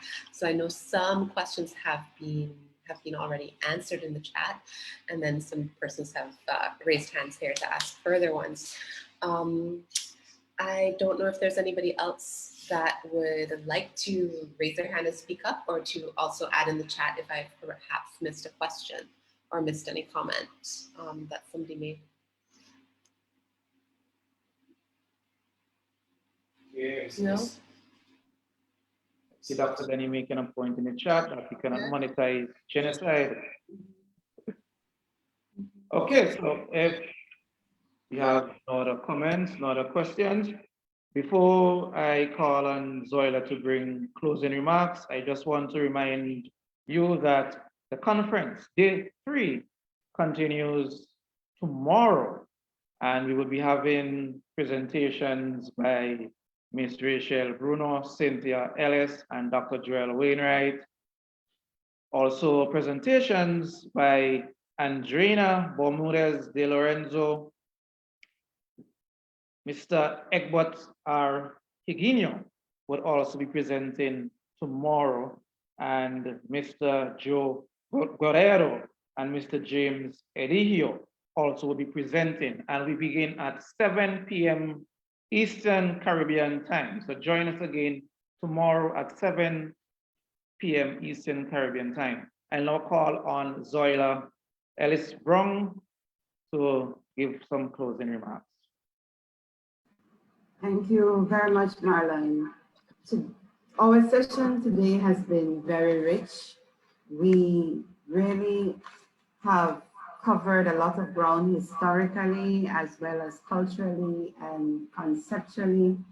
And we give thanks to all our presenters for their very deep insights, for participating here, and for journeying with us in the Garifuna Heritage Foundation over the years, because the presenters have really been with us for a while, and we appreciate as very much their contribution as scholars, as intellectuals, and as concerned individuals, persons who have gone out of their way and given the extra mile to give up their knowledge and their support to the work of the foundation, and certainly the work of encouraging the growth and development of the Garifuna heritage and culture here and in the diaspora. Tonight we looked at the historical context in the presentations of Dr. Melanie Newton and Dr. Felisa Baines, and where that has led us. We looked at the issue of Baliso as we transition to the journey of Baliso, and that deeply traumatic experience, as was presented by Dr. Yannick Hume and Ms. Felicia Andrews, and the facts were given by Ms. Vanessa Demessian, who outlined to us the basic structure framework in terms of what we're looking at, or what has to be addressed in relation to the issue of Baliso. And then we have our Dr. Scott, our wrap-up person. Dr. Scott has really been passionate about this issue, and we have been very, very grateful over the years for his continued support. And tonight he spoke to the issue of Baliso and the future in relation to what has been happening in relation to reparations, and it's really at the beginning of the process. I need to mention that Dr. Scott, Dr. Adrian Fraser, Mr. Arnold Thomas, and Dr. Denny are four of the persons writing on the history of St. Vincent and the Grenadines. That's a project that they are they're focusing on, and hopefully sometime this year or next year we will have the finished product, which we look forward to. Having heard the ideas of these gentlemen that they have presented and shared over time. I want to say thank you to the persons who participated, and we will be putting out we have an offer from Miss Andrea Leland, filmmaker, who has offered, who produced a very important documentary, the Garifuna journey, which initially laid out the history and struggles of the Garifuna people. And that was followed by Yurume Homeland, a further documentary. And she has offered that persons can access this documentary as open source, and therefore we can put that information out there for those who are interested. I want to thank you, the participants, for staying with us. It's almost 10:30, and your comments, your interest, and your general passion has been what has encouraged the Garifuna Foundation to stay in this course over the past 20 years, and will continue to support us in the future, I'm sure. I want to thank Ms. Rosita Alvarez for bringing blessings of the ancestors on this occasion, to thank the technical team from UWI, Mr. Sinas, and also the organizers of the persons who are in our team who read the bios. And we wish, therefore, to remind you once again that tomorrow we will transition to what happened after Baliso, because we will be looking at presentations by persons who will be looking at retrieval and inclusion and the indigenous experience, and we will be having presentations looking at those themes. I want to thank you once again for your presence here, and we really encourage you to join us again tomorrow. Marlon, back to you. Thank you, Zoila, and see you guys tomorrow. Same place, and remember, 7 p.m. Eastern Caribbean time.